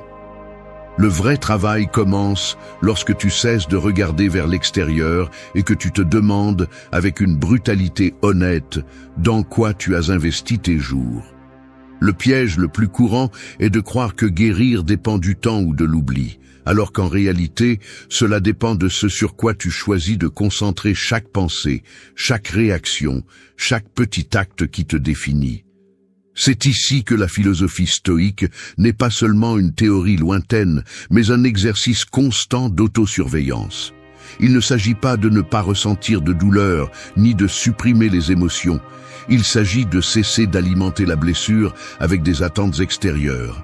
Si tu continues d'attendre que l'autre réagisse, tu restes figé dans la version de toi-même qui a été blessée.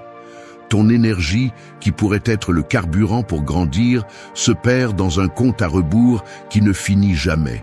La vraie question est, que pourrais-tu construire si toute cette énergie obsessionnelle était investie dans la compréhension de toi-même, dans le développement de nouvelles compétences, dans la découverte des parties de toi qui ont besoin d'être renforcées? Il y a un poids qui ne se libère que lorsque tu décides de ne plus porter le souvenir du dommage comme excuse pour ne pas avancer. La transformation personnelle n'est ni automatique, ni instantanée, ni confortable. Elle exige que tu affrontes tes propres faiblesses, la paresse émotionnelle, la tendance à chercher des coupables plutôt que des solutions. Tu n'as pas besoin que le monde voie ton changement. L'important est que tu sois témoin de ta propre reconstruction. Le silence n'a de sens que si tu l'utilises comme un espace pour entraîner ton caractère comme un muscle et non comme une tranchée. Personne ne viendra te sauver de l'effort de te transformer. Il n'y a pas de raccourci ni de validation externe qui puisse remplacer le travail intérieur. La guérison est une responsabilité personnelle, pas un spectacle pour les autres. Chaque petite décision que tu prends aujourd'hui, depuis la façon dont tu fais face à une émotion, jusqu'à la manière dont tu te parles, est un investissement qui s'accumule ou une dette que tu continues de traîner. Si tu veux un pouvoir réel, commence par concentrer ton énergie sur le seul terrain que tu contrôles, ta propre croissance. Cesse d'hypothéquer ta paix au comportement de l'autre. Choisis d'investir en toi, même si personne ne le remarque, même si personne ne le célèbre. Car la seule transformation qui compte est celle qui te permet de cesser de réagir et de commencer à choisir. 3. Le silence n'est qu'un premier pas. Je l'avoue, pendant longtemps, j'ai cru que garder le silence suffisait, qu'il suffisait de fermer la bouche et de couper tout canal de communication pour me sentir fort ou en contrôle. Je me répétais que le silence était mon bouclier, ma manière de prouver que cela ne m'affectait plus. Mais au fond, ce que je faisais n'était qu'éviter le conflit visible tout en continuant à alimenter le conflit invisible. Le silence, à lui seul, est un mécanisme primaire, presque instinctif. C'est le premier mouvement quand tu ne sais pas comment répondre sans perdre plus que ce que tu as déjà perdu. Mais voici le piège. Le silence, sans travail intérieur, n'est qu'une pause, pas une solution. C'est un bouton stop dans un cycle qui continue de tourner à l'intérieur. Le véritable défi commence après, quand tu dois décider ce que tu vas faire avec tout cet espace qui s'ouvre entre toi et l'autre personne. Le remplis-tu de ressentiments, de fantasmes de revanche, ou l'utilises-tu pour construire quelque chose de radicalement différent en toi? Analyser ce qui se passe dans ce vide révèle beaucoup sur ta position réelle.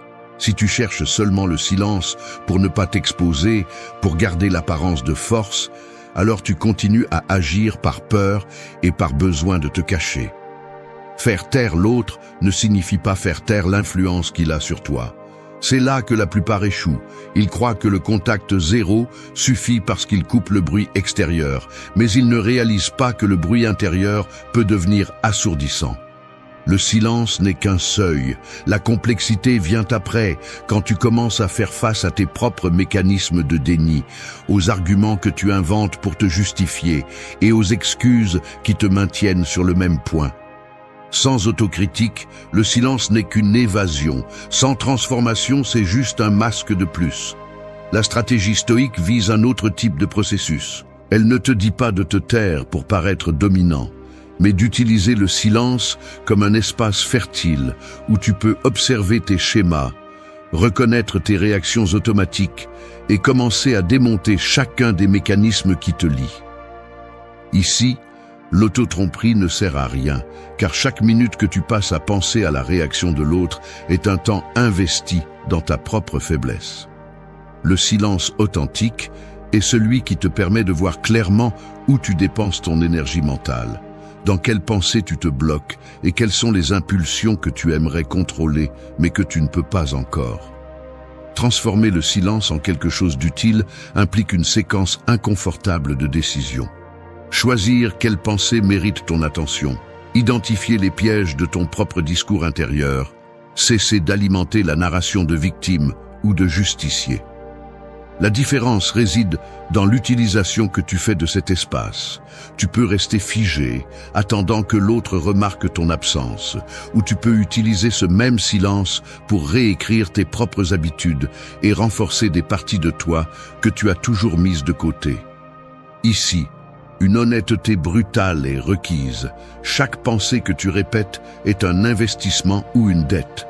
Le silence n'est pas une victoire, c'est un terrain neutre. Le véritable progrès se produit lorsque le silence devient laboratoire, pas prison. Personne ne grandit simplement en se taisant.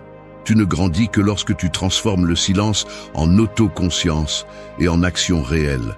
Le premier pas est de se taire, le suivant est de te transformer. Le silence sans travail n'est qu'une longue pause. La transformation commence lorsque tu utilises cette pause pour construire une version de toi qui n'attend plus rien de l'autre. 4. Change pour toi, pas pour les autres. Tu vois quelqu'un sculpter une figure en bois avec une patience féroce. Chaque copeau qui tombe, chaque marque sur la surface révèle moins de la douleur originale et plus de la nouvelle forme qu'il décide d'imposer. Il ne se demande pas si le morceau de bois se souvient du coup, ni si la poussière au sol se réunira un jour avec la pièce principale. Il est uniquement concentré sur la sculpture qui émerge, répondant seulement à son propre rythme et à sa main ferme. Ainsi doit être ton changement, pas une réaction automatique à ce qui t'a été fait, mais une œuvre délibérée qui n'a besoin ni de témoins ni d'approbation. Lorsque toute ton énergie est dirigée à montrer à l'autre que tu ne t'en soucies plus, tu restes enchaîné par le reflet de son regard, piégé dans la salle d'attente d'une validation qui n'arrive jamais. Changer pour soi exige une brutalité d'honnêteté. Les gestes vides, les changements forcés par le ressentiment ou pour prouver quelque chose, finissent par être un déguisement inconfortable qui se défait à peine la lumière de la scène s'éteint. Il y a une différence abyssale entre transformer ta vie parce que tu le veux et le faire pour provoquer une réponse. Le premier est un acte de maturité, un investissement à long terme dans ton propre caractère. Le second, un pari court et épuisant, car tu n'auras jamais le contrôle sur la réaction des autres. Celui qui change pour les autres vit en attente des applaudissements ou du mépris, n'a jamais de paix, ne se repose jamais. Celui qui change pour lui-même, en revanche, commence à réaliser que la véritable force ne se mesure pas au silence qu'il parvient à imposer, mais à la cohérence qu'il maintient quand personne ne le regarde. Cela devient évident dans de petits détails. La façon dont tu te lèves le matin, la discipline avec laquelle tu te parles quand tu tombes, la manière dont tu choisis à quelle pensée donner un foyer et à lesquelles fermer la porte. Le changement réel est privé et parfois silencieux jusqu'à l'invisibilité. Il n'exige pas que le monde l'observe ni que le passé le reconnaisse. L'ironie est que plus tu t'obsèdes sur l'impact que ta transformation peut avoir sur l'autre, moins ton processus est authentique et plus ton avancée devient fragile. La croissance qui compte ne laisse pas de place au théâtre. Si tu veux la liberté, lâche la nécessité que quelqu'un d'autre le remarque. change pour toi, même si personne ne t'applaudit. C'est la ligne qui sépare celui qui se libère de celui qui reste lié au cycle des attentes des autres. Arrête de regarder vers l'extérieur en cherchant une réaction. Regarde à l'intérieur et demande-toi si le chemin que tu prends contribue à ta propre intégrité, si la discipline que tu cultives naît de la conviction ou du ressentiment. La douleur, quand tu l'utilises bien, est l'outil avec lequel tu sculptes une version de toi-même qui ne dépend pas de la mémoire du dommage. Ne poursuis pas l'écho de ton absence dans la vie des autres. Sois présent dans ton propre processus. La transformation authentique n'a pas besoin de public. C'est le seul changement qui ne se renverse pas. 5. Rends ton avancement irréversible. Rien ne change si tu restes le même. Tu peux couper le contact, effacer des messages, bloquer des numéros et mettre en place toute la mise en scène du détachement, mais tant que ton esprit continue de fonctionner selon les mêmes vieilles règles, tout ton avancement est réversible, fragile, superficiel. Ici, il n'y a pas de place pour les demi-mesures. Si ta croissance dépend du fait que l'autre ne réapparaisse pas, tu restes prisonnier de son ombre.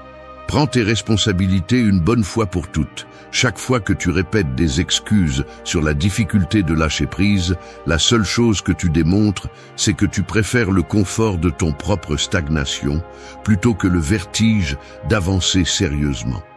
Personne ne va te donner la vie que tu veux. Personne ne viendra briser la routine que tu refuses de démonter.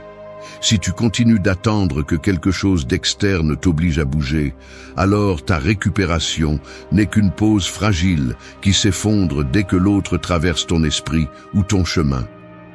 L'avancement irréversible ne se produit pas par accumulation de jours en silence ou par le nombre de fois où tu réussis à retenir un message que tu n'as jamais envoyé.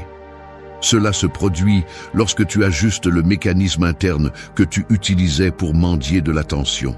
C'est brutal, oui, car cela t'oblige à cesser de blâmer les autres pour ta dépendance et à regarder en face la partie de toi qui se complaît dans la faiblesse. Ici, il n'y a pas de place pour les discours d'autocompassion. Si tu veux vraiment couper le cycle, tu dois être impitoyable avec tes propres habitudes, avec cette habitude de chercher dans le passé une excuse pour ne pas construire l'avenir. Ce qui te retient n'est pas la douleur, c'est ton addiction à l'ancienne version de toi-même, celle qui trouve toujours des arguments pour ne pas avancer. Arrête de te mentir. Celui qui change vraiment ne laisse pas de porte entrebâillée ni ne garde de clé de rechange pour revenir en arrière. La véritable croissance n'admet pas de recul.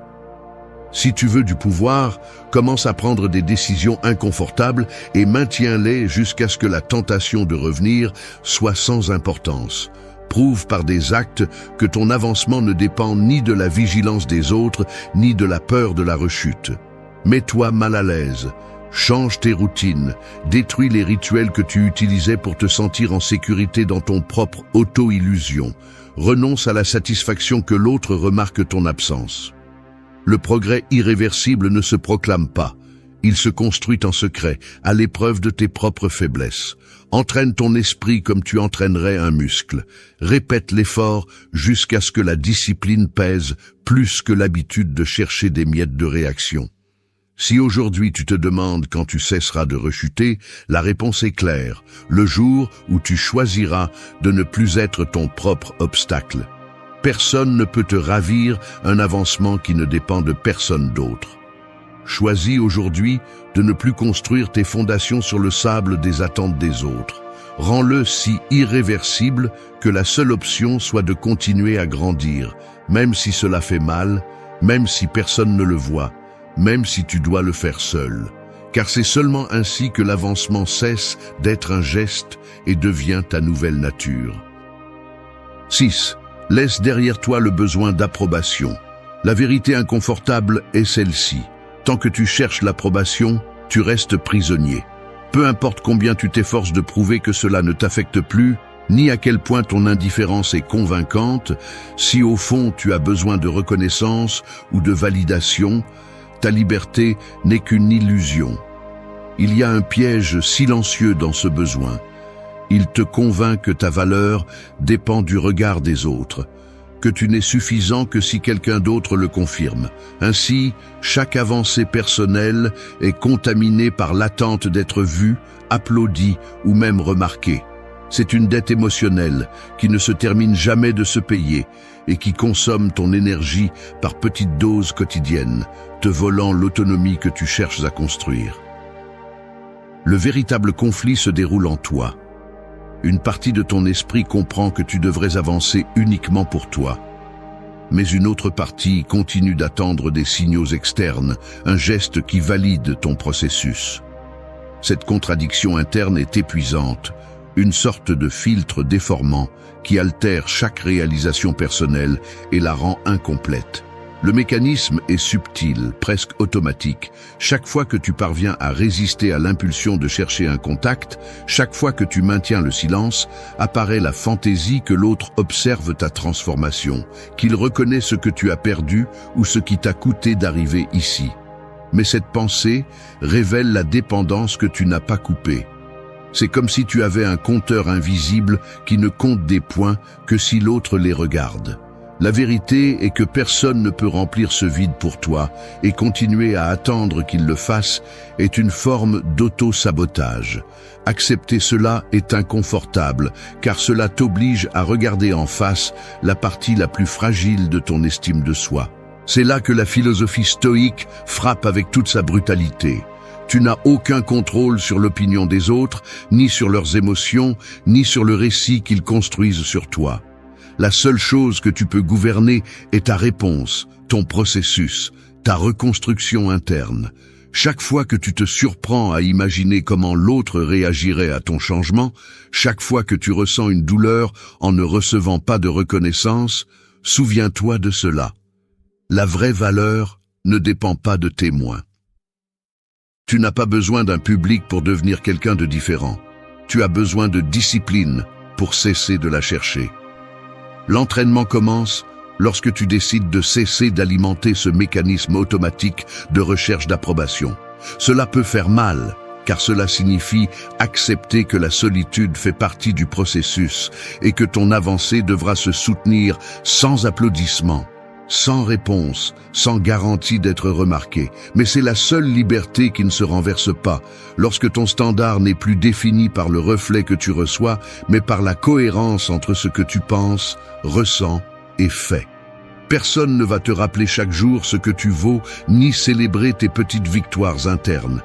Si tu veux un pouvoir réel, entraîne ta capacité à avancer seul, même si personne ne le voit, même si personne ne le reconnaît. Ta liberté commence là où se termine le besoin d'approbation. Laisse derrière toi cette dette et deviens le maître de ton propre processus. 7. La paix intérieure est ton véritable objectif. Tu te réveilles et la première chose que tu remarques n'est pas le silence dans la chambre, mais cette inertie mentale qui te pousse directement vers ton téléphone. Tu vérifies les notifications, tu cherches des signes. Tu fais mentalement le bilan de ce que tu n'as pas dit, de ce que tu as gardé pour toi. À ce moment-là, la prétendue tranquillité du contact zéro se révèle être une façade. Derrière l'écran éteint, une anxiété déguisée en autocontrôle continue de battre. C'est ici que l'objectif réel se confond. Souvent, l'impulsion de couper la communication devient une stratégie pour obtenir la paix. Mais en pratique, cela ne fait que reporter le conflit intérieur. L'erreur la plus courante est de croire que cesser d'interagir avec l'autre équivaut à ne plus porter le poids de la relation. L'esprit, pendant ce temps, continue de fonctionner selon le même schéma. Attente, déception, évaluation constante de ce que l'autre pourrait penser ou ressentir.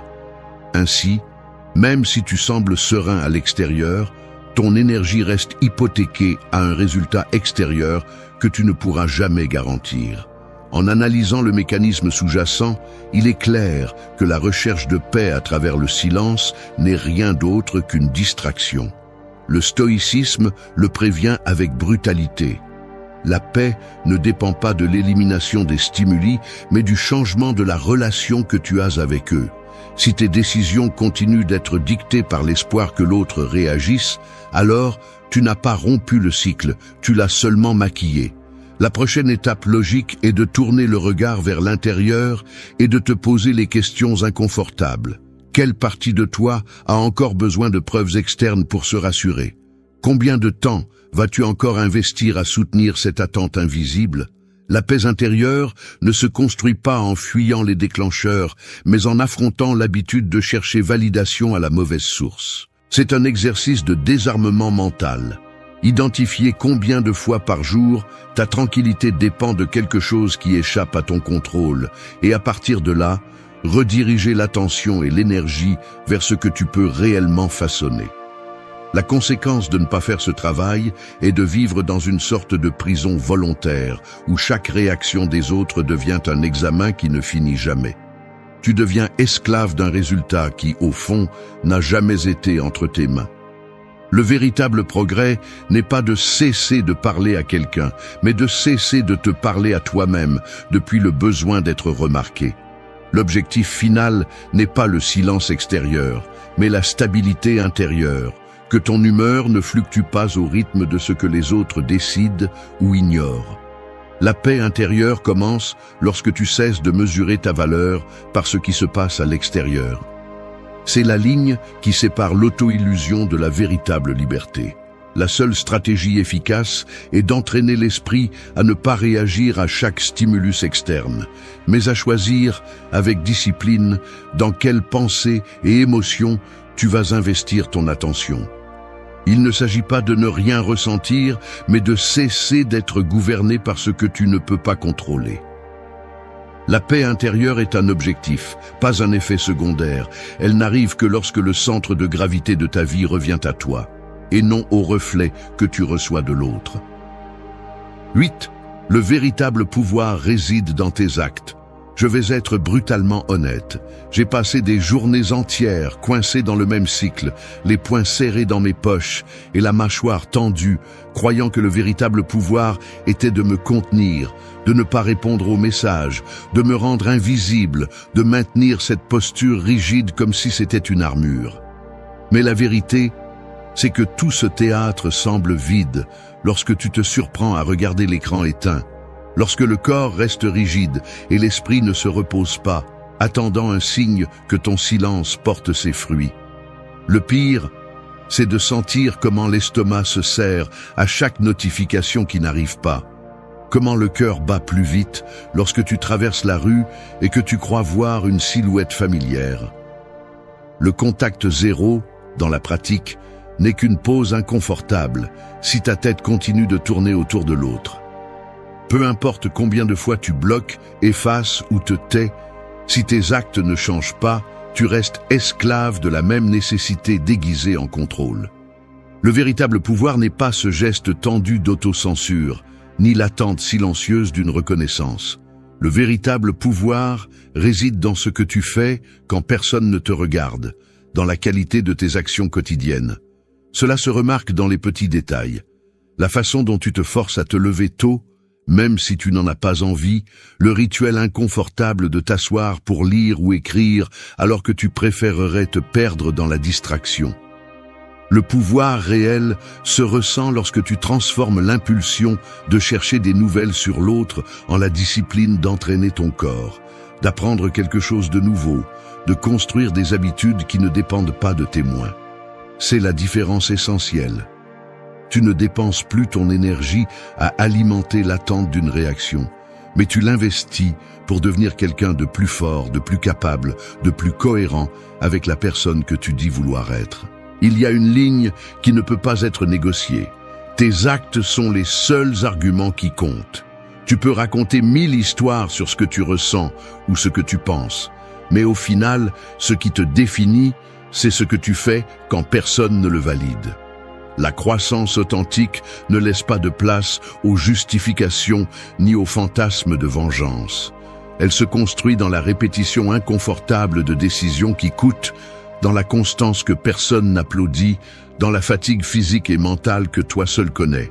Le véritable pouvoir ne fait pas de bruit. Personne ne peut te retirer un avancement qui est ancré dans tes propres actes. À ce moment-là, la véritable rupture se produit. Tu cesses de mesurer ta force par la réaction des autres et tu commences à gagner du respect pour toi-même, car chaque action cohérente est une dette de moins envers ton passé. Il n'y a pas de raccourci ni de formule magique. La douleur se recycle en discipline. L'anxiété se transforme en clarté lorsque tu te forces à agir, même si ton corps demande à reculer. Tu te reconstruis avec tes actes, pas avec tes intentions. C'est là, et seulement là, que se trouve le pouvoir que personne ne peut te prendre. Lorsque ta vie se remplit d'actions qui s'additionnent, le silence de l'autre devient irrélevant. Tout le reste n'est qu'une illusion de contrôle. C'est dans ce que tu fais, jour après jour, que se joue la seule récupération qui compte. 9. Utilise la douleur comme moteur d'amélioration. La douleur n'est pas une alarme que tu peux éteindre, ni un accident dont tu peux fuir. C'est comme avoir une machinerie interne qui surchauffe chaque fois que tu insistes à regarder du mauvais côté. Tu peux essayer de l'ignorer, de t'anesthésier avec des distractions bon marché ou de faire semblant qu'elle ne t'affecte pas, mais chaque fois que tu évades sa présence, tu ne fais que faire rouiller le mécanisme et te rendre plus maladroit, plus faible. La plupart choisissent le chemin facile, déguiser la douleur avec de la colère, la cacher sous des excuses de fierté ou la transformer en un récit victimiste pour justifier la paralysie. Ainsi, tu te convaincs que ça passera, que le temps guérit, alors que la vérité est que le temps ne fait qu'accumuler des intérêts sur la dette que tu ne veux pas payer. La douleur est le rappel brutal que quelque chose en toi a besoin d'être reconstruit, pas maquillé. Si tu continues à nier sa fonction, tu deviens l'otage d'une blessure qui ne cicatrise jamais. Arrête de chercher des formules rapides pour anesthésier l'inconfort. La douleur, bien utilisée, est le carburant le plus pur que tu as pour un changement réel. Chaque fois que tu l'esquives, tu choisis de te résigner à être la version brisée de toi-même. Veux-tu vraiment continuer à passer tes jours à construire des murs autour de cet inconfort, comme si tu pouvais te protéger contre l'apprentissage qu'il exige?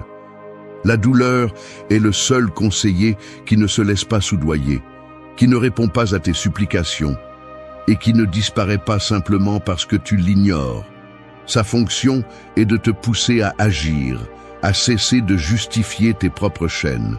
Si tu oses arrêter de fuir, si tu utilises la douleur comme un moteur et non comme une excuse, tu transformes le poids mort en nouvelle force. La douleur révèle tes points faibles, mais elle te montre aussi exactement où investir ton prochain effort.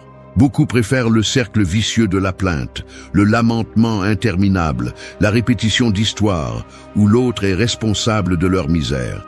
Mais la vérité est que personne ne va te sauver de cette cage. Et le seul qui peut transformer la douleur en croissance, c'est toi. C'est ici que le discours se brise. La douleur ne te donne pas le droit de rester faible, ni d'exiger une compassion éternelle. Elle te donne une occasion unique. Entraîner ton caractère juste à l'endroit où ça fait le plus mal. La douleur est l'outil, pas l'excuse. Arrête de l'utiliser comme prétexte pour ne pas avancer. Si tu l'affrontes de front, si tu la travailles comme si c'était un muscle, chaque jour cesse d'être une condamnation et commence à être un investissement. C'est la différence entre ceux qui restent bloqués et ceux qui avancent, même s'ils saignent de l'intérieur. Tu n'as pas besoin de compréhension ni d'approbation pour utiliser la douleur à ton avantage. Ce qui est nécessaire, c'est que tu cesses de négocier avec ta faiblesse et que tu commences à transformer chaque inconfort en une décision concrète. Changer une habitude, affronter une vérité, construire de la discipline, juste là où tu avais l'habitude de te rendre. Ce n'est pas de l'héroïsme, c'est une survie consciente. Arrête d'attendre un soulagement. Utilise la douleur, ou la douleur t'utilise. Là se trouve le seul chemin irréversible. Le véritable pouvoir naît de traverser la douleur les yeux ouverts, pas de construire des châteaux d'évasion. Ose être brutalement honnête. La douleur que tu ne transformes pas devient ton geôlier, mais la douleur que tu travailles te rend maître de ton destin. 10. Surmonte, ne manipulez pas. Surmonter n'est pas la même chose que manipuler. Celui qui manipule ne surmonte jamais. Peu importe la stratégie que vous utilisez, si votre silence ou votre absence cherche toujours à provoquer une réaction, vous n'avez pas avancé d'1 millimètre. À l'intérieur, le mécanisme est toujours le même. Une partie de vous veut prouver que cela ne vous fait plus mal, tandis qu'une autre reste obsédée par le pouvoir qu'elle peut récupérer à travers un contrôle subtil. C'est ainsi que se met en place le piège mental. Vous croyez que vous gagnez parce que l'autre ne sait rien de vous, mais en réalité, vous ne faites que retarder votre propre liberté. Chaque fois que vous passez en revue vos propres actions à la recherche de signes d'impact, vous devenez l'otage de l'attention des autres. C'est ici que se joue le plus dangereux des auto-illusions. L'illusion que vous pouvez guérir tout en maintenant l'autre comme référence invisible de votre valeur. Il n'y a pas de victoire dans le silence qui attend d'être remarqué. Le seul véritable progrès se produit lorsque peu importe si l'autre le perçoit ou non. L'esprit, dans ses couches les plus profondes, est expert pour déguiser le besoin de vengeance en stratégie d'auto-surmontement. Vous vous répétez que vous le faites pour vous, mais chaque pensée tourne autour de l'idée que l'autre le remarque, que quelque chose change à l'extérieur avant de changer à l'intérieur. Cette dépendance psychologique est la véritable fracture dans votre processus. Tant que vous cherchez à contrôler, punir ou manipuler, vous continuez à alimenter la même faiblesse que vous dites vouloir surmonter. Le stoïcisme ne vous demande pas de cesser de ressentir. Il exige que vous assumiez que le seul terrain qui compte est celui que vous maîtrisez en vous. Celui qui cherche à manipuler renonce à son propre pouvoir. Il n'y a pas de raccourci. Soit vous choisissez de grandir, soit vous choisissez de contrôler, mais jamais les deux en même temps. Surmonter exige que vous vous posiez, de manière brutalement honnête, la question de pourquoi vous continuez à mesurer vos progrès en fonction de la réaction des autres. Le désir de manipuler n'est qu'un masque de plus pour l'insécurité, un autre filtre qui déforme votre perception et vous maintient piégé dans des cycles d'attente et de déception. La véritable surmonte se produit le jour où vous cessez d'utiliser la douleur comme levier pour faire bouger l'autre et la transformer en carburant pour vous reconstruire. Le seul résultat irréversible est celui qui ne dépend ni de témoins ni de victimes. Ainsi se libère le fardeau, lorsque vous n'avez plus d'intérêt à provoquer, seulement à évoluer. La vraie liberté est de cesser de jouer sur deux tableaux. Si votre objectif est de guérir, faites-le parce que votre intégrité l'exige, pas parce que vous attendez que l'autre se plie. Voici la dernière frontière. Surmonter, c'est cesser de négocier avec le passé et commencer à investir, en toute conscience, dans l'avenir que vous choisissez de construire. Celui qui manipule vit enchaîné à des réactions externes. Celui qui surmonte ne répond qu'à lui-même. Merci d'être resté jusqu'à la fin de la vidéo. Si vous avez tout vu, commentez « Je suis stoïcien » comme notre signe secret, indiquant que vous êtes un véritable apprenant du stoïcisme. N'oubliez pas de vous abonner et de liker la vidéo si elle vous a plu. Rendez-vous dans la prochaine vidéo et rappelez-vous, continuez à cultiver votre esprit stoïque.